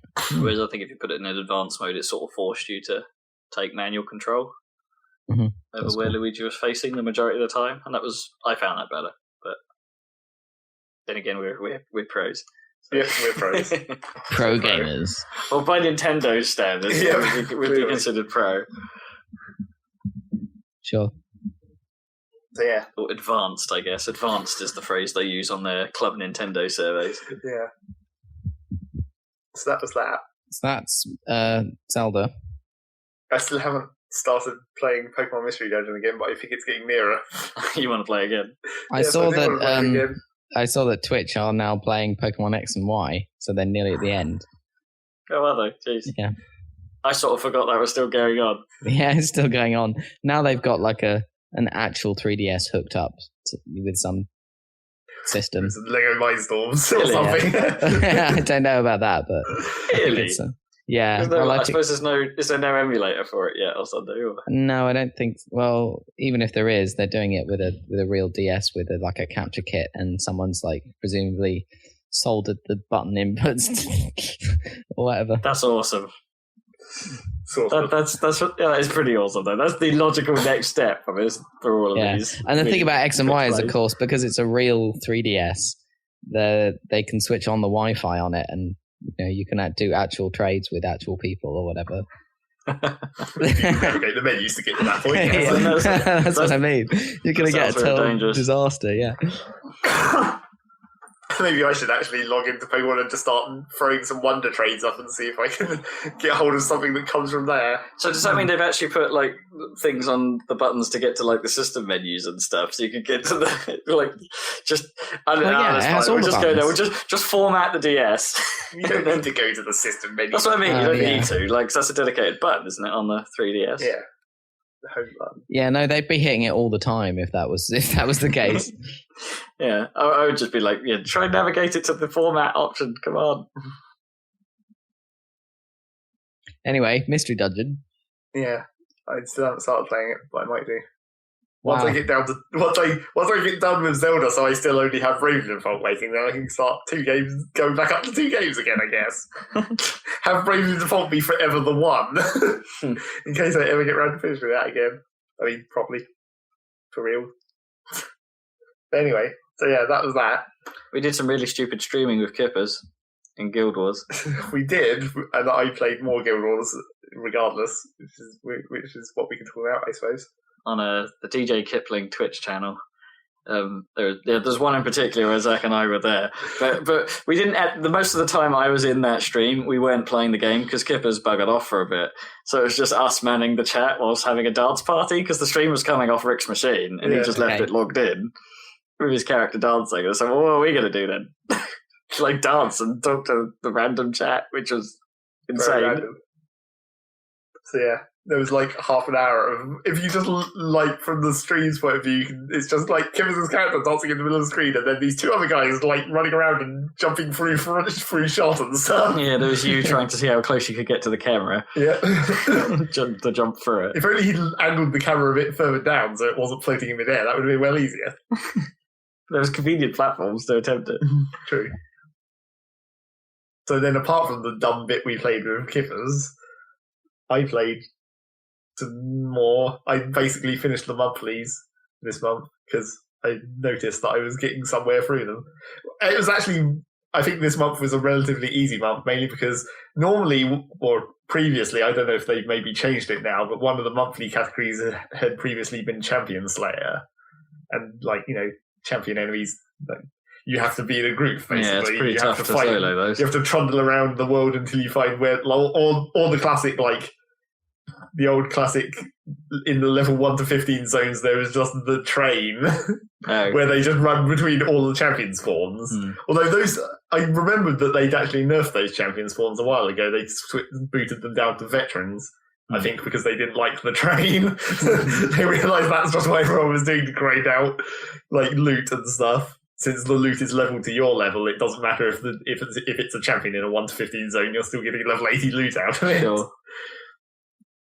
So they nerfed those down to veterans, but then apparently at some point they also nerfed the achievement down to veteran as well, so it's just like monthly veteran slayer, and I was like, oh, that's well easy. That's quite easy. I can kill veterans all day by myself in all cases. So I'd already done most of that by the time it got to the 22nd or 3rd, and I was like, oh, well, I might as well finish this off. Not even doing the new content, just trundling around the world, filling our new guild bank up with all the stuff that I picked up again. Oh no. Hello, I'll have that gold.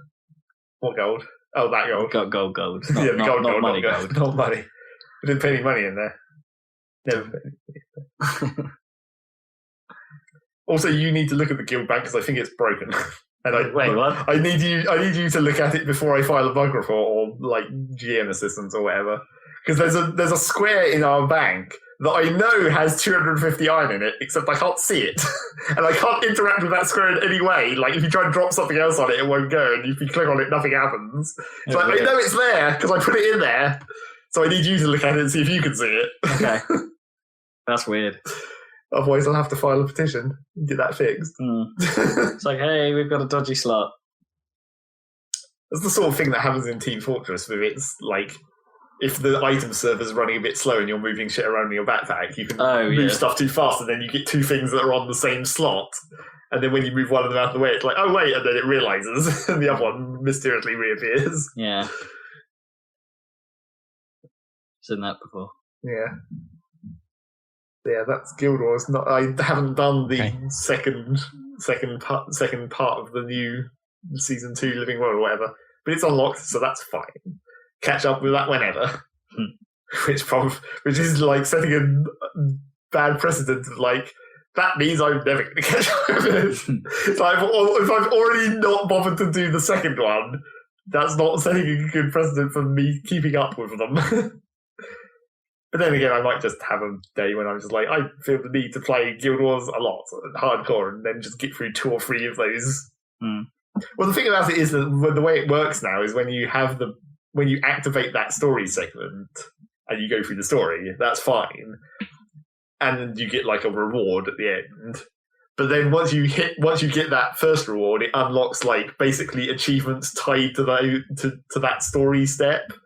So if you replay the little instances of the story, there's like special challenges to do within that bit of the story. Oh, right. And those achievements have like stuff attached to them as well. So you can get extra loot. So those are the bits that take longer and are more tricky. And those are the bits that I haven't finished doing for the first one, which is why I haven't started doing the second one. Because I was like, I'm not done with the first one yet. But will I ever be?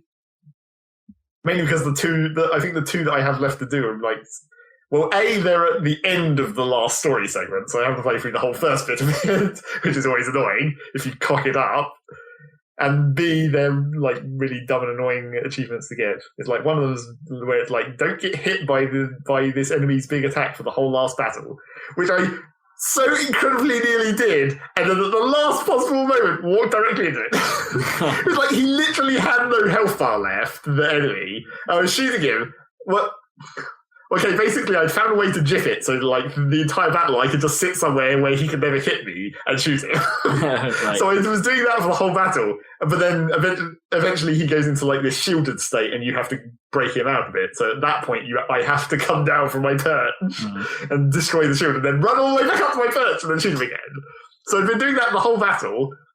And then, like, the last time, when he had, like, a tiny sliver of health left, I was like, he's close enough, I can just shoot him down at this point. So I go down there, break him out of the shield, start shooting him. His health bar goes down to literally nothing. There's no health bars remaining. There's no red in the bar at all. And then he hits me with the fucking explosion that I was meant to avoid and then cocked up my achievement. I was like, fuck. That was when I gave up with that and haven't played it since. Damn it.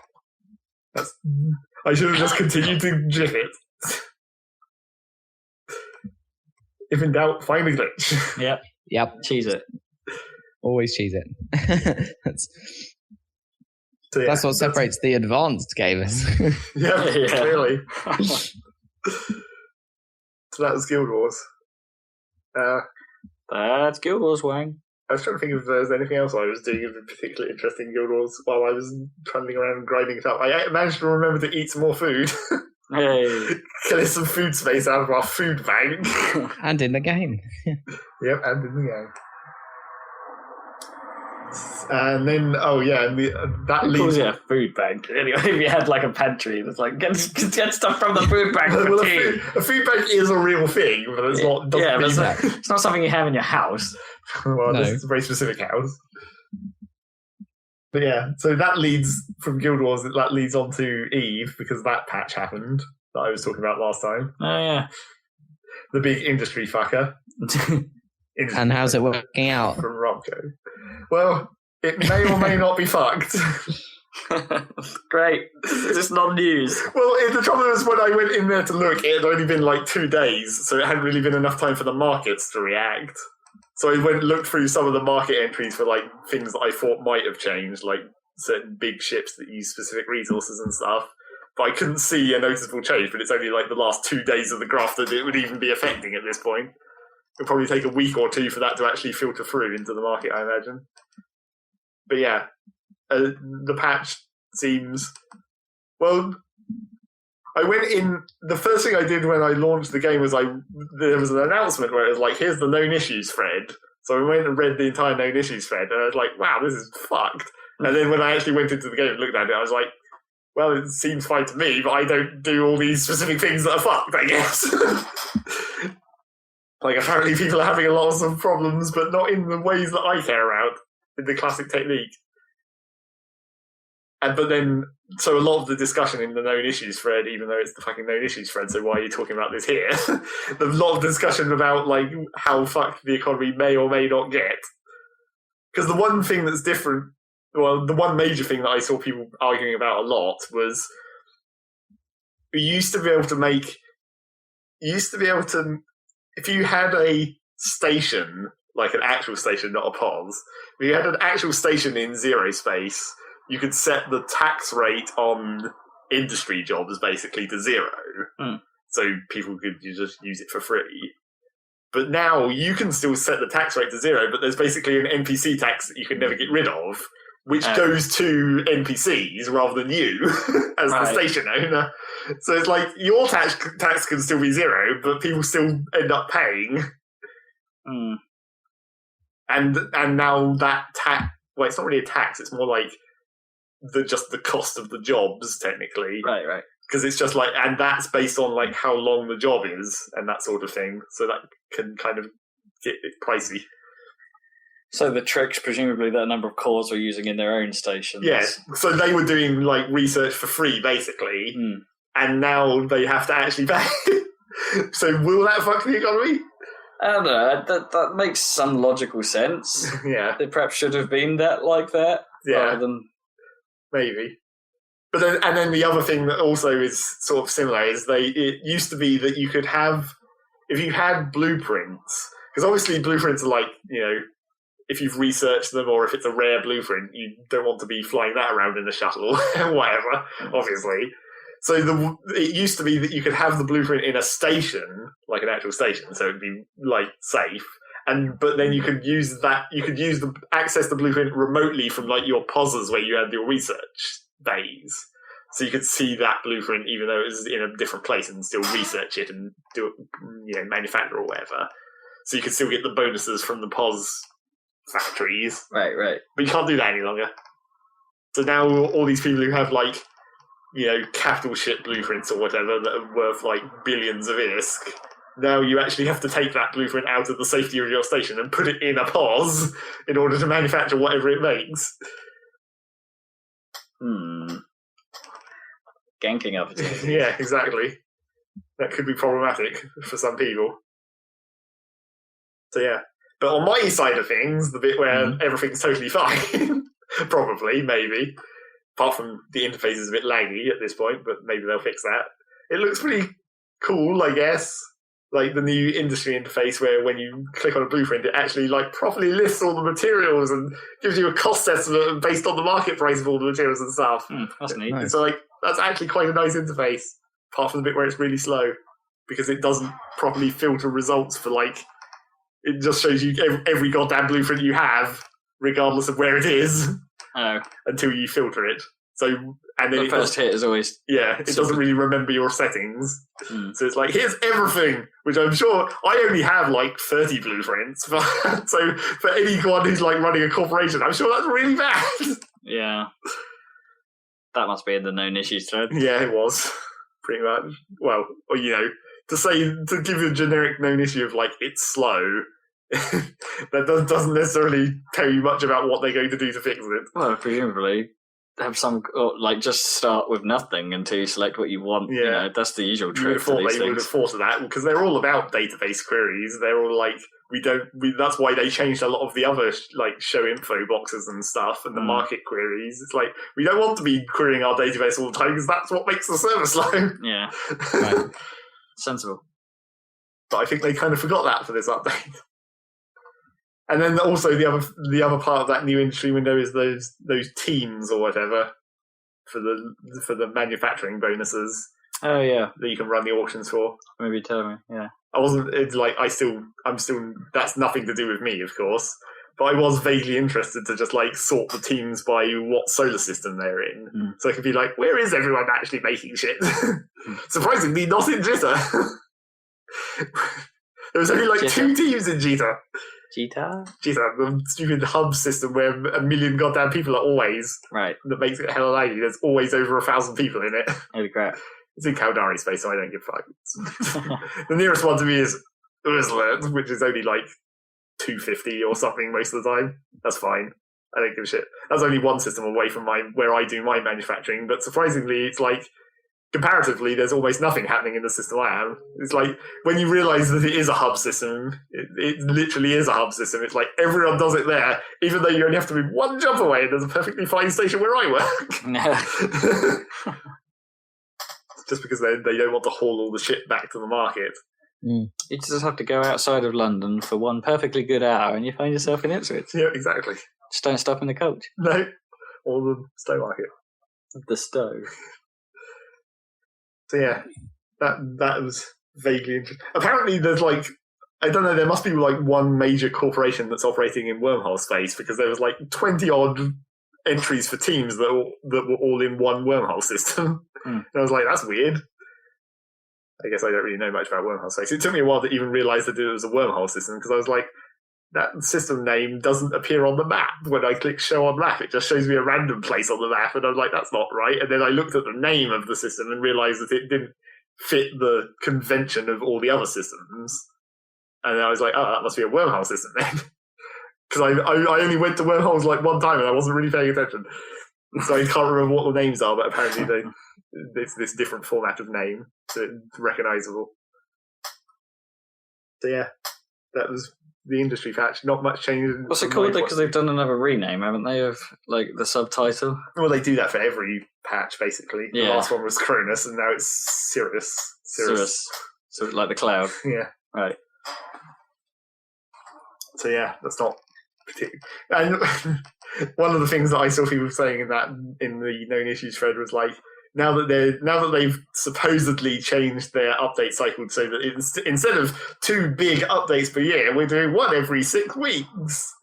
So obviously the people in the known issues of threads were like, you couldn't even make this patch not completely suck and be full of bugs, so maybe that's not a good idea. Yeah, let's hold back on that a little. You took an extra how many months? Yeah. You took a whole load of time and you still couldn't make... And, like, you know, you get the classic people talking about where it's like, I told you about this one that was still on the test server and it's still not fixed. The classic. Well, surely there's always going to be a few of those that they can't do. But always. So that was pretty dumb. That's Eve. Not much happening. In the new industry interface, I put a few extra blueprints in for research now that it's not tied down by slots. Now everyone can research as much as they want.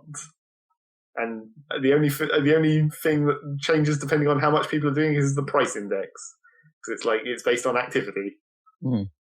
And obviously, because I'm one jump away from the hub system, my activity is significantly lower. So it's slightly cheaper for me. No, but not that it's expensive anyway. I'm not researching any super expensive blueprints. The one super expensive blueprint I do technically have is already fully researched from before the patch. So I'm good. That's Eve. Still being Eve. Yep. And then I played some Minecraft. What? Well, initially I went back to the stupid space mod, the going to the moon mod, because I still hadn't gone to the moon, which was kind of the whole point of that mod. Yeah, you're too busy building your base. Yeah, as you do.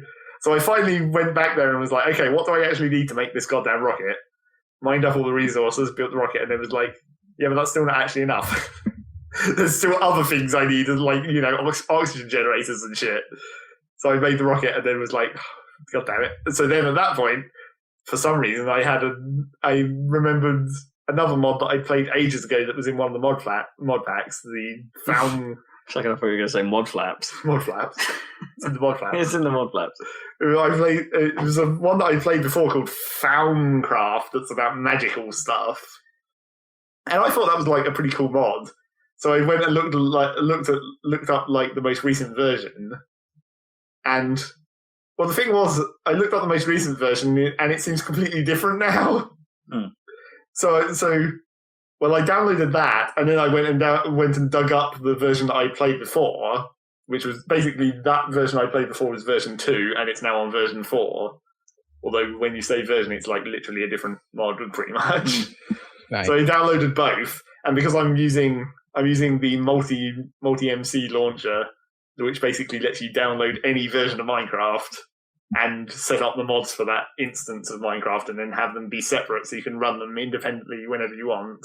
Cool. So I set up both of them to run the old version and the new version, and then just played the old version. I was like, well, obviously I haven't actually played the new version yet, so I don't know for sure. But the old version, when I was thinking about it, is like basically the old version has more base building potential. Like the old version, you can make crystal harvesting gardens and stuff, and like it's all about one of the major things you might have to do is like a paper farm, so you can create tons of books to research stuff because it uses the resources in the research table. Something to incant from. And then you have like when you're extracting the magical energies, that's basically a buildcraft pipe network situation. So you're building pipes that pipe the magic into different, crafting tables, basically, that kind of stuff. So I was like, yeah, that's awesome. That's the kind of shit that I like. Stupid building little networks and farms and that kind of stuff. Whereas the new one seems like it's more based, like, it's from what I read of it, it seems like it's based almost entirely around like your wand is like the one tool that you basically need, and then as you're exploring the world, you'll find like magical nodes of energy, and then you just like suck them up with the wand, basically. And then you just gain that, but like a power from it or something. Yeah, like I mean, I found a skill point. Well, sort of. Except it's sort of like a replenishing node of energy. So you can go back and harvest it multiple times, and if you harvest it too much, it might be bad. And like theoretically, once you research some stuff, you can you can pick the nodes up and move them around and that kind of stuff. Right. But I was like, that doesn't sound nearly as cool. So I want to build a base with things in it. So that's why I've been playing the old one. So why haven't they just added to their old one and not? Yeah, why did they take things out? Yeah, I don't know. It's like completely. It seems completely different. It's like doesn't sound like. It sounds like those mysterious nodes have replaced the crystals, essentially. Oh, right. And I didn't see any mention of like the landscape getting corrupted, which was another thing that happened in the old one. Although that did kind of suck. How did that I work? here have a whole pile of death. I seem to remember that now. Yeah, You might have shown me that one. probably. It gets all purple, Yeah, as you do when you're evil. magic. Magic is purple. Yep, definitely. So yeah, I did quite a bit of that. Still not as much as I had done before, I guess. I think as I rediscovered again when I've been playing this old version of the mod, the one major problem with it is like it has the system for researching to unlock new technologies, basically. But that system is like random. So when you're researching, it's like you're researching the sphere, like lost knowledge. It's like there's 37 different possible things you could research in lost knowledge, and maybe you want 2 or 3 of them immediately, and then the rest of them later. But you're not going to get the 2 or 3 you want. You're just going to get random. It's like that's kind of awkward. So where if you don't happen to research, if you don't get lucky and just research one of the useful things sooner, it becomes pointless when you research it later because you're like, well, no, I don't need that any longer. That's why that kind of sucks. Yep, make a dumb face at me. I shall. Okay. So that was Minecraft. And then actual new-ish sort of thing. Not actually a new game, though. There's been, finally, after quite a long time, actually, there's been another update for Kerbal. Oh, yeah. Oh. What's happening this time? What's happening this time is they've slightly made career mode more like career mode again. Because they used to have the science. Yeah. Which was their first attempt. And they got rid of the science? Well, no, what they've done is they've sort of kept it as a separate thing. So now there's like sandbox where it's totally free. Then you've got like science mode where there's only the science. Right. And then the new mode where it's added on basically the money resource. So now the fact that parts have a cost actually matters. Right. Because they always had that number there that didn't do anything. Yeah. But now it does. So what they've actually added is basically contracts. So like when you go to mission control, you can select. There's like a bunch of semi-randomly generated missions for you to perform. So they just sound like they're sort of moving in the direction we kind of expected them to. Then, yeah. But the only thing that's missing is a sort of puzzly mode. Then now, surely. Yeah, I guess like scenarios, basically. Yeah. More of those. But the thing about this like contract mission system is like, in some ways, it gives you more direction in the early game. I mean, there's like the missions that aren't randomly generated follow like an obvious path where it's like set an altitude record of 22,000 meters and then escape the atmosphere and then get into orbit and then go to the moon. And it's like, that makes sense from like a progression to lead you along the path of progression. Yeah. But like all the rest of the contracts, like the semi-randomly generated ones, just make the actual game a lot harder rather than making it simpler. So it's like, it's almost not as easy as the science mode for like new people, I'd say. Right. Because you'd think like just having more direction would help you, like the hints basically. But it's so hard. But it's like these new contracts are actually, I mean, they're not technically hard, but they make you have to play the game in an even more specific way than you did before. Because it's like, you get one of these contracts that says like, test this engine, but then it's not just like test this engine, it's like test this engine at between these two altitudes whilst traveling this specific speed, or between these two specific speeds. And that's not even as simple as that sounds, because when it says test this engine, it means you can't just have that engine on, you have to ignite it during that location. Oh, weird. So you basically have to get there without that engine. Yeah, you basically have to build a ship that carries an inert engine to a certain height and then trigger that engine by hitting the staging mechanism. Or like decouplers or whatever, and when you want to test decouplers, fire them at a specific point. So actually, sometimes getting to the right location at the right speed without using the part that you're trying to test, that can actually be harder than just building a regular-ass rocket ship. That makes sense. But, yeah. And these are quite early on things to do, right? Yeah. But that makes sense for things when you're like building a plane. Well, yeah, I thought that, but then the trouble with that is because you're still working with the science system, so then you have to spend all your research points unlocking aerodynamic parts instead of rocket parts or whatever. And then you have to learn how to make a fucking plane, which is probably harder than making a rocket again. And then you have to make a plane which can also carry this extraneous part that you're about to try and test. Yeah, which is just weight you don't need. You had any more luck with planes in the normal science mode? Well, I did eventually get a single stage to orbit one to work. I think the trick to the planes is like to actually build really simple. It's like, don't try and do anything fancy, you just build a fucking triangle. Where you got a fuselage in the middle and two big fat wings and then some flappy bits at the back, and that works quite well. Don't try and be all fancy, don't try and think about the lift or like angling the different parts of the wings to counter your centre of mass or whatever. Just stick it in big old flat wings and then see if that works, and then if it doesn't, then you can start fucking with it. Yeah. Trial and error, basically. Because you can't really predict what's actually going to happen. It's like trial and error, but don't think about it the first time. Just build something that's fairly generic the first attempt. Because you'd be surprised how often it just works that way.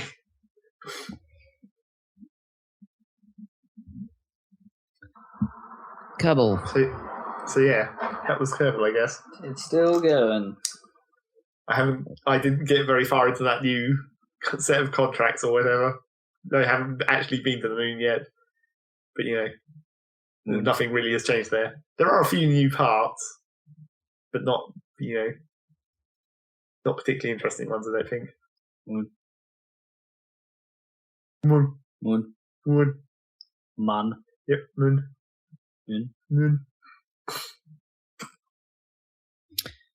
Is that you got anything else, Zach? Has there ever been any confirmation on whether it's moon or moon yet, or mun? It's the moon. I don't know if it has been confirmed or not. The mun. I don't think there is anything else. I was trying to remember, as always, if there was at all anything. Team Fortress. I mean, that's quite a bit. Finishing Zelda and playing it again. Well, it's not difficult. Eve and Guild Wars and Minecraft. Not like I spend much time in Eve. Playing Guild Wars, though, naturally. That's just a podcast game, though, of course. Don't need to think about grinding stuff in Guild Wars. Just run the path. While listening to podcasts. Yep. How about this podcast? Yep. How about this podcast? How about this podcast? It's Rob's turn on this podcast, I believe. Yep. Is it? You're not what has been playing? Me, I played Broken Age. You carrying on? Did you finish the lady part? Yeah, I did the lady part. It was good. It's better, I think. I like the lady part. Better than the man part? Yeah, the lady part is cooler. And it's more kind of Schaeferian, Schaefer-esque. It feels more Tim Schafer-y than the boy one. No, I really liked it. I liked the music a lot, and the characters were pretty cool, and locations were pretty cool in the girl part. Like crazy cloud land and stuff, all crazy birds and stuff look really cool. And yeah, and again, the puzzles aren't that difficult, but at least there is a bit more variety in the locations in the girl part.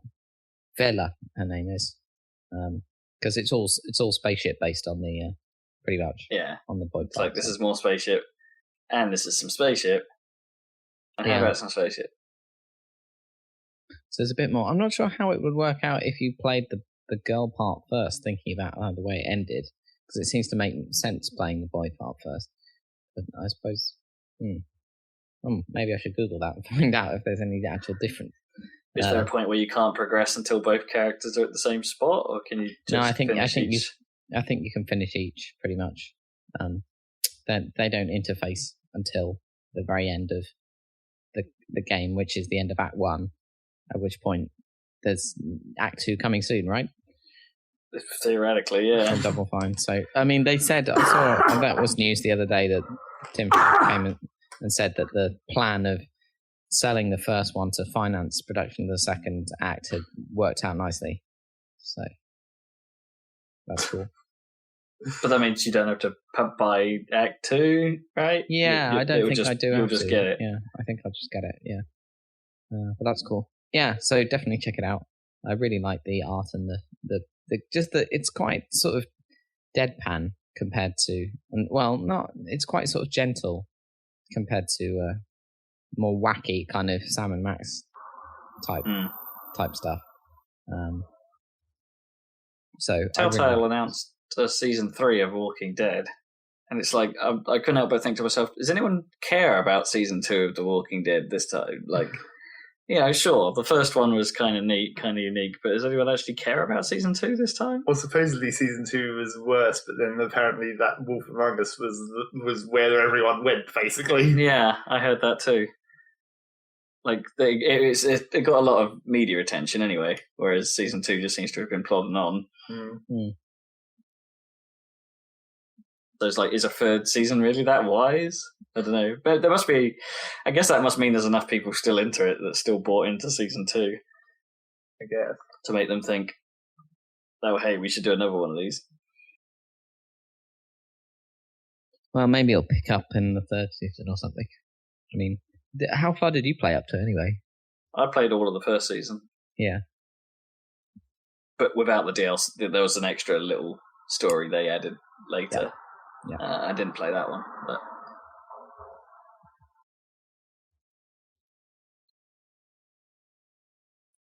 So yeah, Broken Age, check that out. And I played some Far Cry 3 for some reason, which I will continue to play, I think. Is that still installed? You just hadn't got rid of it? No, it's definitely installed.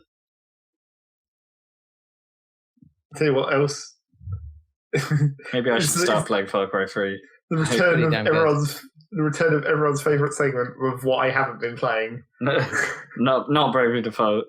No, but like what I have installed on my system but still haven't actually played was that Witcher 2 again. Oh yeah. I've had it installed for like a month and I just keep looking at it and being like, I don't really want to start this now. For some reason. Like I just keep thinking I could start playing this, but then I'll have to start playing this. Like I'll have to actually commit to, I guess, learning some new things. I don't know why that's been so off-putting. Because you've got another RPG in the hopper? Not really. Well, you're not in the hopper, but Bravely Default's not finished. That doesn't really compare. That's not really... I don't know. Maybe I just keep thinking about Dark Souls. Yeah. Because it's like I never got anywhere into that. And I felt like I should have done. Or I should have tried to get further than I did. But even in that case, whenever I think about that, I'm like, I don't think I could go back to my save at this point. I'd have to start over. And the start of that game is the long, slow, boring bit, supposedly, because I don't think I ever got to the bit where it's supposed to pick up. And how many hours in is that? I don't know. Can't remember how long I actually played it for. Like 10? Are we talking some crazy number? Or yeah, it probably wasn't that long in terms of actual gameplay. If you knew what you were doing, it wouldn't be so bad now. No, yeah, I was thinking I could probably get through that whole first section faster up to where I got to. It's like, because that was really I guess that's sort of the trick of Dark Souls. It's like, once you know where the enemies are, so you know what position to stand in where the enemies are going to come to you in the right order, so you can just kill them all really easily, then that makes it easier to traverse the zones, since all the enemies respawn all the time. That's kind of the essential part of that game, learning how to get through a zone with maybe as little interaction as possible with the enemies or whatever, depending on whether you just want to run through it or whether you're actually farming it or... I don't know. Out for souls. Something along those lines. What have you been playing? Quite a bit of stuff. No. You should have gone first because you look well tired. I think, no offense to even Minecraft, there's a certain level of them that I can take, and that went a bit beyond my I can take it level, and so I sort of switched off for half of it. Or maybe I'm digesting cheese. Yeah, that's also possible. That's the problem with eating before podcast. Yeah. But then I get lethargic if I don't eat before the podcast. Yeah. It's the other opposite problem. Yeah, you're carrying this cast. It's all on you. Good. No pressure. So yeah, I've been playing quite a bit of stuff. I'm trying to think what I was playing at the end of the last 2 weeks that I've sort of carried on with that isn't like Plants vs. Zombies or the regular. It isn't that one thing. Yeah. I'd actually played it. I went back to Titanfall briefly this week. Oh yeah, that was another thing that I didn't play. That I kept looking at. Yeah, you said that last week. I thought. Keep thinking I should. Yeah, I did actually go back and played that, and as usual, I had a pretty good time of it. Yeah. Like it's one of those things where I'm still not sure quite why I don't go back to it more often. Because it was fun. I was playing pretty well. Unfortunately, I was on I played 12 or 13 odd games and only won 2 of them as a team. So it was it was frustrating in that respect because I don't know, I seem to be doing pretty well. Like my stats, I was MVP for most of the games on my team, and it's like, this feels good. But the rest of the team are rubbish. I shouldn't be MVP. That's basically my rule of all multiplayer games. If I'm at the top, something has gone wrong. And it's but it was a pretty good. Yeah, as I say, it was just a pretty good time. They have made some changes recently, and that sort of drew me in a little more to see what was about. Like Update 4 happened, which added more burn cards, increased the burn card deck size, added a few more customization slots, so you can have more loadouts and things simultaneously. Added Titan OS voices, which is kind of interesting. So you can have the normal American lady called Betty, as it turns out. Or there's I can't remember the other lady name, but I was trying to figure out what her accent is. It's might be Scottish slightly. Okay, it's a bit strange, but bit more mellow. But then you also get Jeeves, which is the obvious choice. And his face reminds me a little bit like they have like a little face to indicate like what you've got selected. And his face reminds me a little bit like one of the early guys you get in Antaeus Rising. What's that game called? Yeah, Hostile Waters. Hostile Waters. Yeah, that's it. He looks a bit like one of the early chips you get. It's like that's basically what those were. Yeah, the chip AIs, pretty much. But the face they use looks identical. It looks a bit Gaius Boltarish. Oh no, is it Dr. Bashir? I'm not sure. Question. Probably more Bashir. I hear from someone that they nerfed the main gun. Yeah, they did. They didn't bother sorting the rest of them out, but they made the carbine slightly less powerful. And honestly, I didn't notice. Yeah, I still just ended up using the carbine the whole time.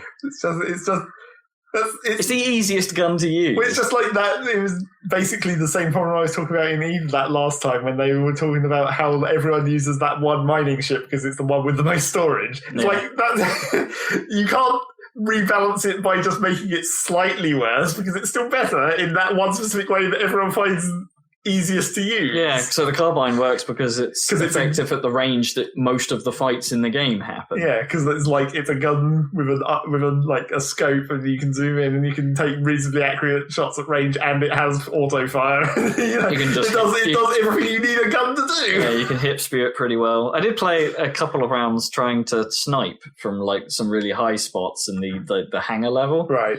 And I ended up lasting quite a long time before anyone noticed I was up there. However, I'm a terrible shot. Yeah. So it wasn't really helping much. Classic technique.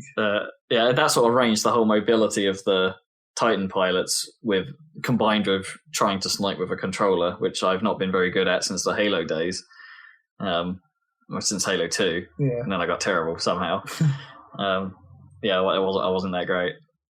I had like one of the amped Kramer though, which like fires explosive rounds, which was kind of helping. Yeah, I did okay when I had that burn card one time.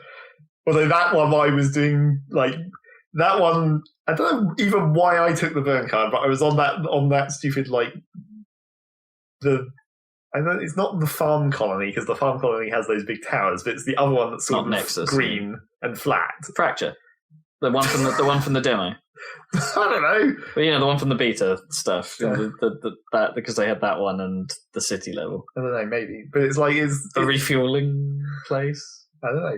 Okay. It's a really tiny level, really, but it's just like a small green flat enclosure with some buildings in the middle.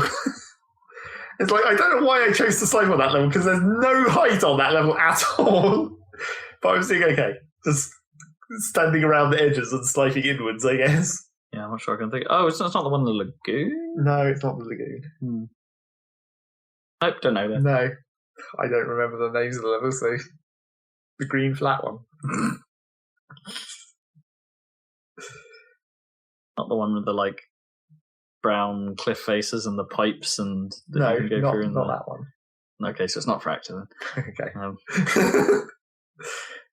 Oh, now I remember what level you were even talking about. It's not the Robot Factory? No, it's not the Robot Factory. Not the Robot That's Factory. Not green enough. It's got green around the outside. I know that was the Robot Factory if I was talking about that. So it's not... Because that's quite an important level. So it's not Nexus, which is like the town in the middle of nowhere with what looks like the Matrix in the background? No. Because that second level of the campaign, the little village? Yeah, maybe. I think that might be it. Yeah, that has no height. No. It was super flat. And it's like, why am I even sniping on this level? It's good luck. But I guess it worked okay. I think it was because the entire fight was happening like in between one of the edges of the town and the wall. So there was just like one singular building that was out there that I was standing behind, shooting down at all the other people looking out for the edges of the village. That can sort of work. I did have some pretty great moments where I was just chasing people that were trying to snipe from like the spawn locations. Right. There's one on Nexus because Nexus is just this level which has quite a big, like just empty area around the outside of the level that Titans are allowed to just walk around. Yeah, it's like so pretty much all the levels kind of have that to some extent. It's sort of the Titan zone. Yeah. And then in the middle of the level is that towny sort of bit. But someone was in one. There's one of the spawn sites just has a little tiny building in the middle of nowhere. Right. And he was just sat there with a sniper rifle. And sounds like something I'd do in Battlefield. Yeah, he just didn't see me coming. I ran like pretty much in a straight line to him. I was close, but it's like you should be able to see me coming, right? And he just didn't fire. And then eventually I just sort of... The dumb thing about that was he put arc mines down. Yeah. So I jumped onto the platform. All the arc mines went off, but of course he was standing in the arc mines and so killed himself. And it's like, well, great. Nice. That sort of worked, I suppose. It's kind of funny. I sort of like moments like that because it's just like, well, I bet you weren't expecting that, were you? This is like surprising that he even suspected that anyone would come after him. Yeah. He even bothered to mind it. Yeah. That's what I did expect. Just like dive in there and go, oh. That game went pretty well for me. So yeah, Titanfall. It's a good time, but I still want to play PvZ in preference. Sorry. Yeah, fair enough. So staying with the shooty shoot theme, I suppose. I played through all of Crysis 2. Okay. What made you decide to do that? Because he finished Crysis 1 and he finished the expansion pack to Crysis 1. And it's been quite a long time for Crysis 2. It's been quite a long time since I did those. So it's like, maybe I should just finish this off. Because Crysis 2 was always the one I went into getting the Crysis pack for. Yeah. Because it's like... Because you then played the other one. Because it's supposed to be hella pretty.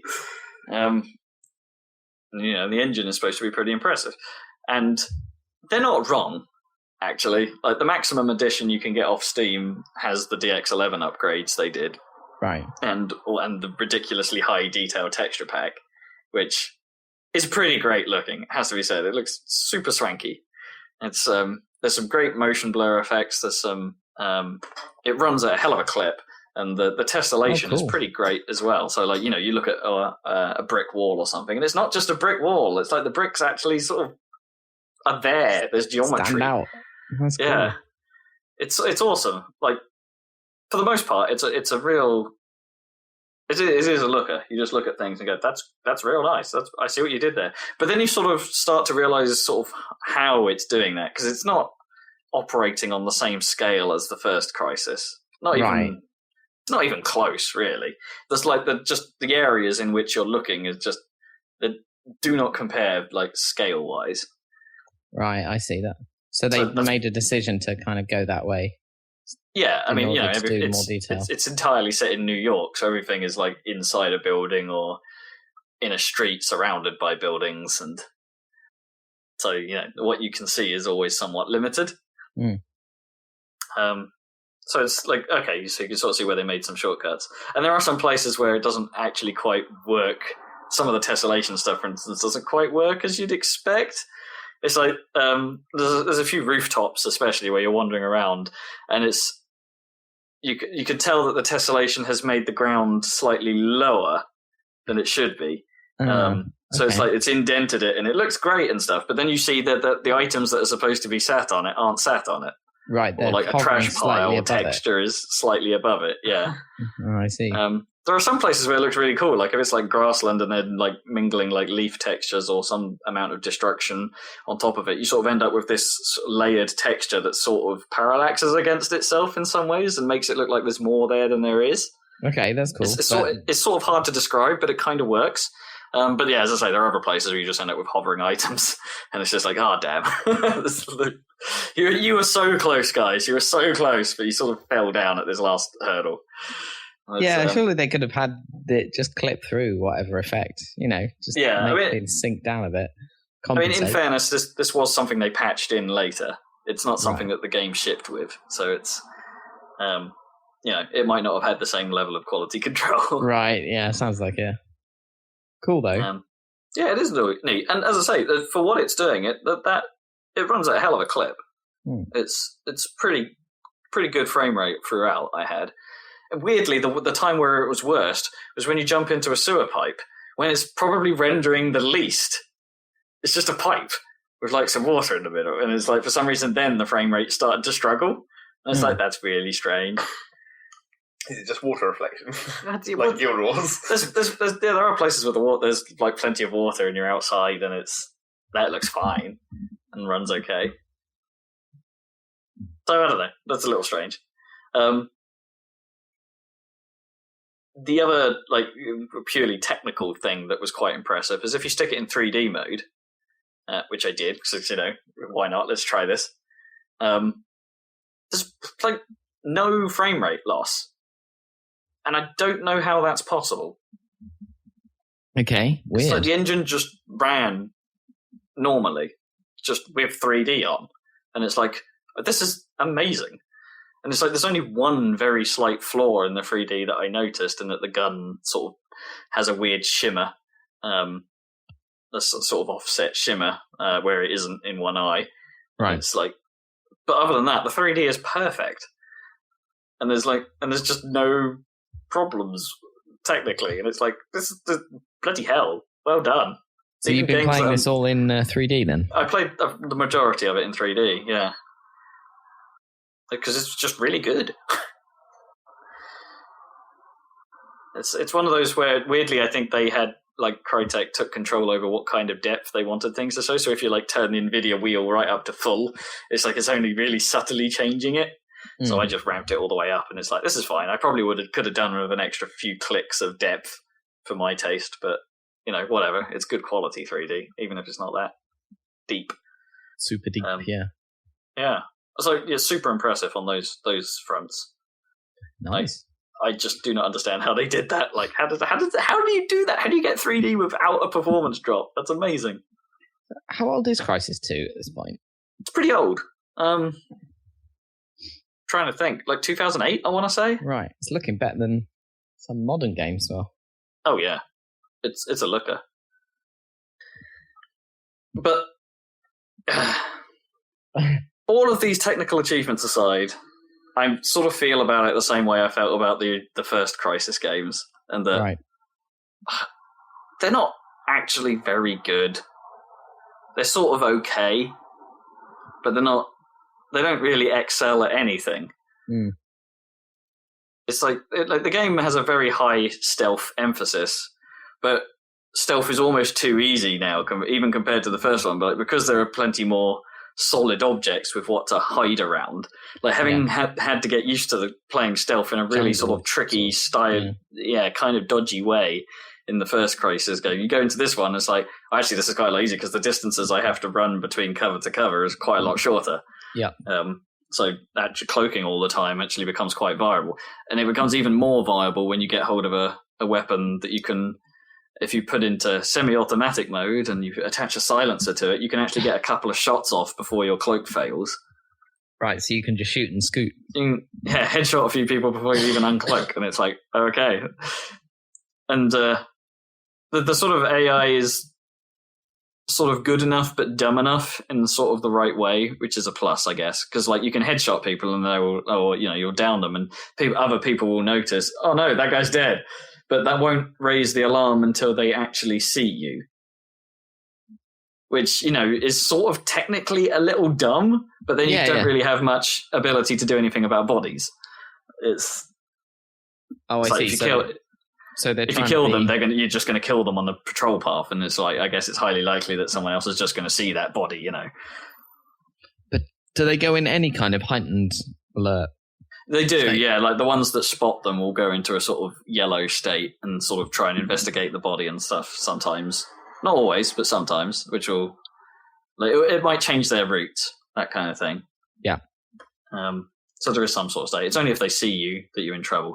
But again, that's the other side of the stealth coin, where their vision sometimes is unbelievably good.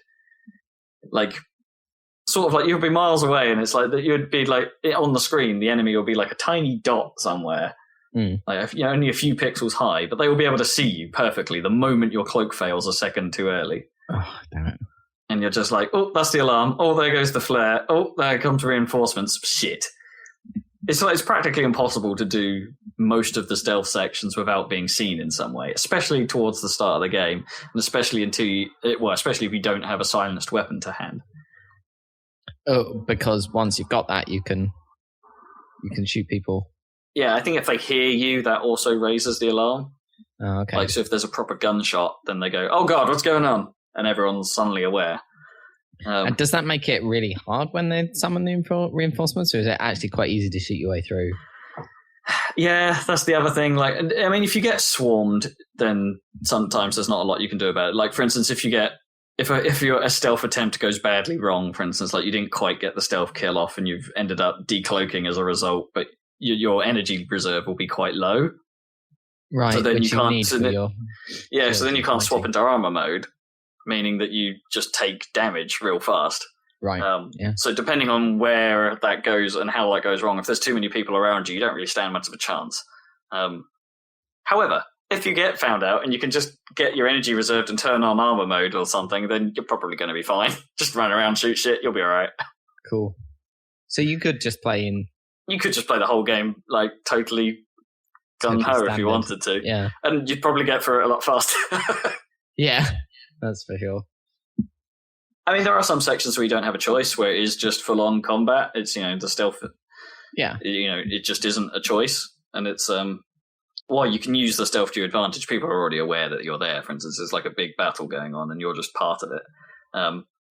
Which Crysis 2 definitely does better than the previous ones did, which didn't really happen much in Crysis 1 and Wars. But there are moments where there's like some sort of defense going on and there's a load of AI characters around trying to shoot at things. And it does do that quite a lot better. Because, the enemies are sort of distracted some of the time. Mm-hmm. So it gives you a bit more freedom to dick around a little. So, does it carry on any kind of Crysis-based story thing? Or God, don't get me started. The story is fucking dumb. Yeah. Like, really dumb. Okay. It's like the first ones sort of work, because it's all like, oh, hey, there's some guys and they're dealing with alien tech and we don't know what the bloody hell's going on. Oh, look, aliens. Oh, and there's this weird anti-grav structure you can go into. Aliens. But the aliens in Crysis 2 are completely different, and that's never really explained. It's like they're still like the Seth, as they call them, which are squid-like things. But for some reason, the squid-like things have opted for, hey, in the first game, we could fly around and shit. In this game, it's like, no, we're going to give them robot suits and they're going to walk around like humans. It sort of doesn't make a lot of sense. And they're the only ones you see. You don't really ever see anything that couldn't just be another Marine or couldn't just be, I don't know, an elite from Halo. Right, yeah. It's like, there are some enemies that are just elites, by the way. It's like, if they're alerted to your presence, they get a shield, and you have to take the shield down and then kill them. All right. It's like, it just feels really uninspired, given the direction that they went with the aliens in the first games. It's like, no, we'll just make them Marines. Well, yeah. I don't know. They weren't that great in the first game, though, were they? No. Well, at least they were a bit different. I mean, the first game did some stuff that perhaps was actually a little bit cleverer. Like, the aliens liked to terraform Tunguska, or wherever it was they were. And they, so there's a whole section where some parts of the island turn to ice. And but it's so cold that it's draining your suit power unless you're near a fire. That sort of mixed it up a bit. They didn't really explore any of that in this one. The sort of main thing about this one is the aliens are, I don't know, ingesting some kind of spore that just, kills people. Mm. But your nanosuit has the ability to somehow process the elements of this spore because, nanomachines, I guess. And you sort of end up as becoming assimilated with it in some weird way that doesn't actually affect you in terms of powers, but it means you can just jump into the enemy structures and then the spore comes out, but for some reason the spore kills the aliens instead of the humans. And ultimately, I've just explained to you the entire story that matters. Right. Because there's a lot of bullshit around some human characters and some people that just really doesn't matter at all and just isn't interesting and is actually quite convoluted in some ways. And you're just like, but none of this matters because the suit is all doing this shit for you. You got hit with some spore. The suit did something with the spore. Go do it again. Oh, now you've got all what you need. Okay, now you can kill the aliens. And the suit has done all that. You've just carried the suit. The power of the suit that you have managed to walk somewhere. It's really fucking dumb. Oh, dear. Okay. But, so, I can't tell you. I mean, it's not that good, but you love the graphics. It's a technical marvel, but it's just. Are you going to play it through then? I don't own a copy of it because that's after EA decided to do everything on Origin, so that'll probably never happen. Okay.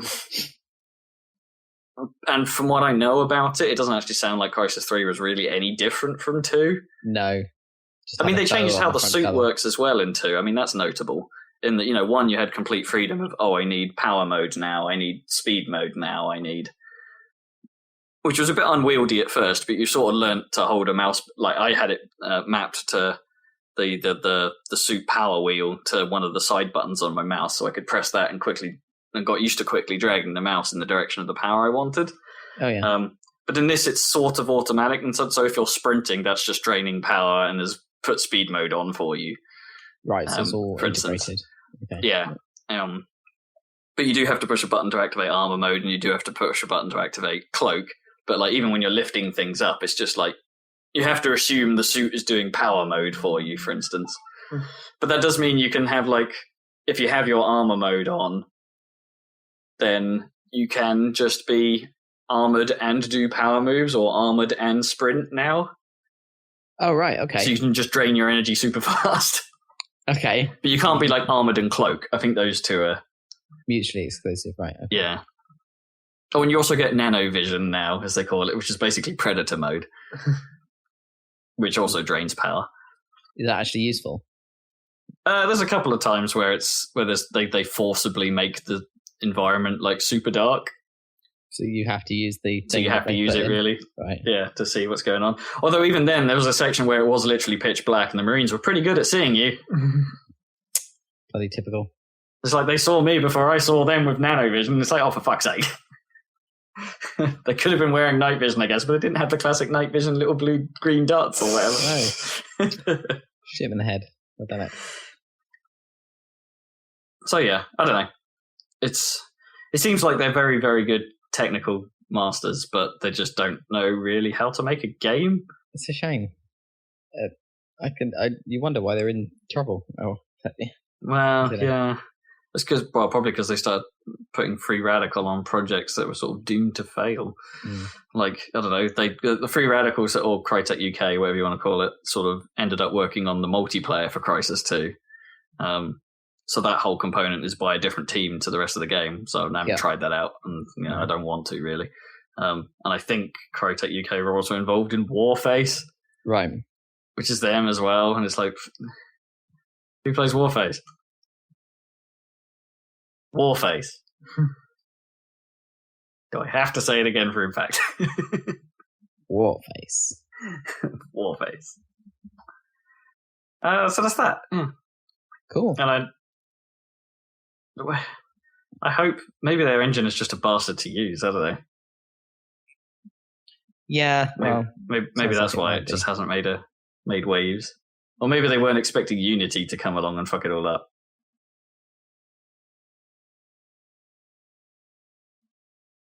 Do you think they have that? Do you think it has?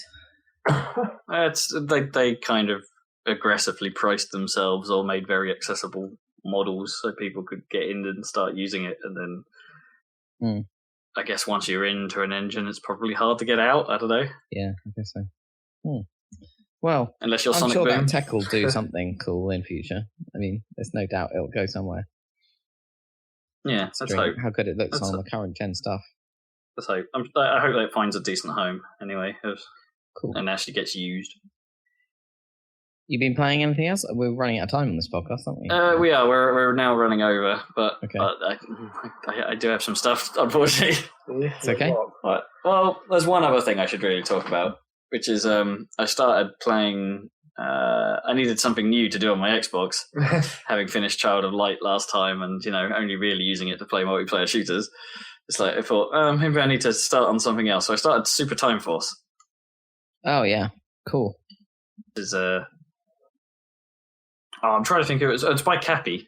So it's a capybara game, which is all sort of pixel art and very old school. Even the music is all sort of Nezzy, which is kind of cool. They've gone all out, and it's that's actually a pretty fun game. it's really weird, like mechanically. It's because you're sort of capable as a person, but it's very, very easy to just die. And when you die, you can rewind time and put another version of yourself in over the top. But the first playthrough is still happening. Right. So whatever you did in the first one, whatever bullets you fired, is still going on. But obviously your replays aren't affected by the current situation of bullets, which means that the level doesn't play out entirely the same. If say you progress through the level faster, you might be triggering the enemies earlier. So your last runs might actually end up not being that helpful to you. Right. But it's sort of part action game, and that you have to combine all these things to get through the stages, and part puzzle, because some of the actions you do actually create, like there's these shards, there's globs, which are yellow things that come out that grant you an extra rewind. But sometimes wouldn't be very easy to pick up with just the player that you perhaps destroyed something to make them pop out, but the direction in which they pop out might be kind of difficult to get hold of.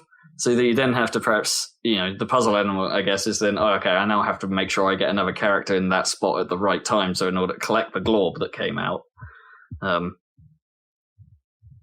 kind of stuff. There's a few things that combine like that. And sometimes sometimes you can screw yourself up real bad with that stuff. Like if you've had a fast run, for instance, and you destroy something and then a glob comes out and it's like, there's actually no bloody way I can get a character up there in time to collect that. Damn.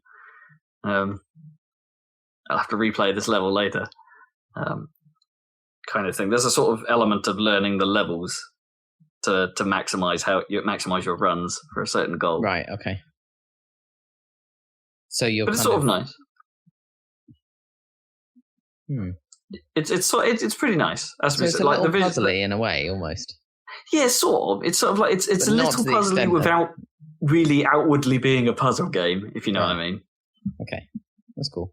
You just kind of have to know it's coming and sort of plan your run accordingly. Like, the first run. In the same way that like a bullet hell game is kind of a puzzle game in a way. Yeah, a little. Yeah, it's like, so one example, I guess, is there's a wall in front of you, but as you destroy it, you know that the glob is going to fly out, but it's going to fly out away from where you shot it from. Mm-hmm. So the first run, you might take Jean Rambois and just run past the wall that you're going to explode and stand him in place, knowing that the glob is going to come out and he'll collect it. But actually, more likely what you'll do is you'll leave enough time on your first run, destroy the wall, know that you can't get the glob that one, replay, and then use the time you gave yourself to put someone in position to pick it up when it comes out.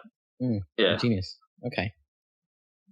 So there's quite a lot of that in some places. It's like, there's an enemy here that sometimes you'll notice, there's a few enemies up ahead that are actually behind walls, but it would be super convenient if I could take them out before my characters get there because they happen to fire a lot of bullets. So, you die the first time you approach those, and it's like, next time I'm going to switch to, I forget her name, what is it, Amy McKillen. Amy McKillen, who has a sniper rifle that can fire bolts through walls.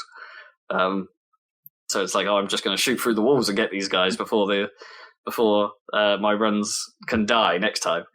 But that's the other weird mechanic. You can save the people who died in previous runs, and they'll just freeze in place. But you can pick them up then with your characters that are alive, your own and self. You gain, your own. You can save your previous runs, and so it's like they're alive this time, but obviously they just freeze in place because there's no more footage of them, I guess. So then you pick them up with your first character, and then you get like an extra hit point and an extra charge to your charge up attack. So I could, Amy McKillen, for instance, could save Jean Rambois, and then she would have the sniper rifle and her ridiculous machine gun. So it's like a corpse run, kind of. Yeah, except you can only do that once. You can pick up multiple people, but you'll only gain the power of the last one you picked up. Right, yeah. So you can't just superpower one guy, which also would be kind of cool. But that would encourage you to kind of die over and over in order to restart your one insane run. Yeah. But I kind of like the style. The storytelling is very stupid. Like, the first, it's basically like Dr. Rapitsky invents time travel and is then immediately visited by himself to say, hey, everything's gone to shit since you did this. We're going to have to save the world now. Awesome. Well, that's how you know you've invented time travel, right? Yeah. When you visit And then the yourself first level immediately. is you saving the world. And then after that, every other level is, hey, what else did humans fuck up that we would quite like to have back? I know, let's make sure Atlantis doesn't sink. Or dinos, wouldn't they be cool to keep? Yeah, so you could go crazy with that, yeah. So the rest of the game is just going back in time and fucking up history, which is kind of funny. And everyone's just like, woo, this is awesome. As you would, I'm sure. So it's pretty dumb. It's sort of aware that it's dumb. Cool. Well, sounds worth checking out, to be honest. It's also pretty awesome that Dr. way. Rapitsky starts with an eye patch, and when he comes back from the future, he's wearing 2 eye patches. Uh-huh. What does that tell you? I don't know. He doesn't even really know his own past. Like, the one from the future is the one you see most of the time, and he's got tons of medals and stuff, but he doesn't know how he got them. Awesome. So he's not really aware of what he's done in order to be so highly decorated. It's like, he's just like, and every time it's just like, time travel, man. The game just says, I don't know, time travel. I don't know, something to do with time travel? I don't know why I'd forget things due to time travel, but who knows? So I'm quite enjoying it. I'm about halfway through it, and it's cool. We'll get an update. It's a good laugh. Next time then. But it has if you want it to be, it can be super, super hard. Like, there's at the end of every level, there's a sort of shimmery thing you can pick up, which is called the looker. And you pick it up, and it like adds an extra timer to your HUD, and that basically tells you what the target time is for that level. And it's a super, super stringent time trial. Right. And it's like you have to have such a ridiculous perfect run, like setting everything up ideally so you can have one character just run through it without being stopped, essentially. Right, I see. They are. I've only managed it on 2 levels so far. They are crazy difficult. Are they the earlier levels then? The easier ones are? I ran through the level, like the first level, like, I don't know, 6 or 7 times before I managed to get it, like trying to figure out the best approach. But the problem is, as I say, because of the way that if you go faster, you're probably screwing up the enemy patterns slightly. So your previous runs might not help you so much. Right. It's like you may be getting faster, but you may be having to do lots of runs that match your faster runs in order to actually make it easier for you to then become faster again. So it's a weird, strategically. It's a strange feedback loop, and the challenge is to get fast enough within your 30 lives that you have. And 30 sounds like a lot, but man, you burn through them quick. So have you got to the end of, run out of lives on several a few times, yeah. To do these fun, fast runs? Yes, when I've been trying to do the fast runs, yeah, because you can choose to just what it calls time out, and it's like you just remove a player from the run, and to give you ability to rewind and just do it at will, so you don't have to die. You can say, okay, I'm not going to get much more use out of this run. I'll time him out and roll back and carry on, but that does cost you a life still. So, right, but yeah, that's a useful ability to have, right, I suppose. Yeah. So it's quite interesting. I don't know. I'm sort of enjoying it. I'm sort of into it. Cool. And it's at the end of every run, you get like a replay of what it looks like with every one of your lives at the same time. Oh, awesome. Sort of like Super Meat Boy is playing everything at once thing. A bit like Meat Boy, but everything obviously has a purpose. Yeah. In this. Again, that's the trick to boss fights as well. Like the trick to boss fights is to make sure you have like just blanket bullet coverage everywhere in the level, pretty much. So you down everything in like 2 seconds of real time, but it's taking you a while to get to that point in actual game time.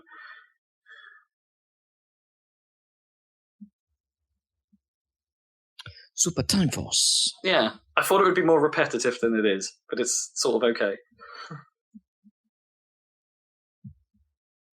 So Super Time Force, I recommend. I'll see how it goes. Anyway, as I say, I'm only halfway through, but it does the Mega Man sort of thing of where you just pick the level you want, and then there'll be a final level, obviously. Yeah.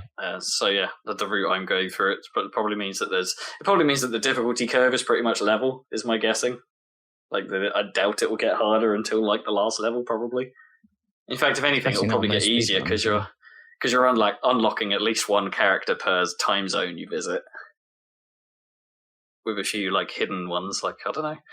I'm pretty sure you didn't need to get Melanie Gibson or what was his name? Dolphin Lundgren. Nice. Who's the dolphin with a machine gun, obviously. Naturally. What else? Jeff Leopard. He's not even a leopard, though. He's not even a leopard, no, he's got a bazooka. Terrible. So, I like it. It's at my level. I think that's pretty much all I've been playing. I played the tutorial of Reyes, so I won't really talk about that now. I'll probably carry on with that at some point. I wanted next time. I wanted a slightly more slower paced game, I think, given the heat and how lethargic I am. So let's play a sort of lethargically paced game. That'd be great. I don't know if it's that lethargically paced technically. Yeah. I mean, it is a time trial thing after all. Yeah, I guess. But, just pause, unpause, whatever. Yeah. I'm sure it'll be fine. Seems quite interesting so far. Sounds good. Did you get how did you get that? Oh, I had that in a Humble Bundle from ages ago. Cool. Humble Bundle. I also I played some more Pinball Arcade, obviously. I played some more of the Star Trek table. Oh, yeah. Because it's totally TNG awesome. table. Yeah. Yeah. Classic. It's really cool. I just love the fact that they got all of the actual cast to like straight-faced read out lines that obviously sound really dumb in pinball terms. Like, the probe has discovered an extra ball. Awesome. Or like, what's her face? The psychic person at one point is like, I sense an extra ball on the table. Like, oh, what? Deanna Troi. Yeah. And you've got like Worf constantly saying warp factor 2, warp factor 3, cruising at warp factor 4. And then he tends to be the one that reads out like when you get random amounts of points, like 10 million.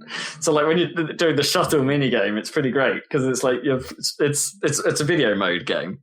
And you've basically got to move your shuttle left and right to either pick up batches of points or avoid giant floating space mines or to go down like these little corridors in this cave. And it's like, but every time you pick up the points, you just have Worf going 10 million. And sometimes there's like loads of rows of them. So it's like 10 million, 10 million, 10 million. Awesome. I don't know. It's strangely cool. Some of the missions are really dumb as well. It's like, sir, there's a it's a Romulan vessel off the starboard bow. I don't know. They wouldn't say whatever they say. There's a Romulan vessel on screen, and they'll be like, "You have stumbled into our territory. Turn back now." And Picard just immediately goes, "Fire a warning shot." It's like, so I don't think this would happen like this. That's exactly what happens on Star Trek every week, isn't it? Well, Picard immediately shoots. Fire a warning shot. And then there are other times, I think that's just a random one. Sometimes you'll say firing a warning shot, and other ones are just like, let's be diplomatic about this. And it's like, they're raising shields. Oh. Nice try, Picard. It's a pretty well-made table. It's so dumb. It's a bit too easy to get the Borg multiple, but, can't have everything. Except Borg multiples. Borg multiples. Borg balls. Apparently the DX11 lighting is coming like August, so hopefully soon, to make it look like the PS4 version, with proper live lighting rather than their sort of faked lighting that they have right now. Okay, you have to update us on that. So it'll hopefully be super pretty. Nice. Okay. I'm done. I think that might be podcast done. Yeah, I think it might be podcast done. Thanks for joining us, listeners. Next week we'll have what have we got next time? Did you say Noodle Fork updates? Noodle Fork updates. Okay, so tune in next time to hear if Rob's Noodle Fork has in fact been delivered. Also, we'll have the evolution of the Artisan shit van concept. Maybe. Indeed. So Artisan just for shit that. van. But for now, Just say it to yourself. It's the best. thanks for joining us, and come back for the Artisan shit van. Shit van. Shit. Bye, everyone. Shit van. Shit. Bye.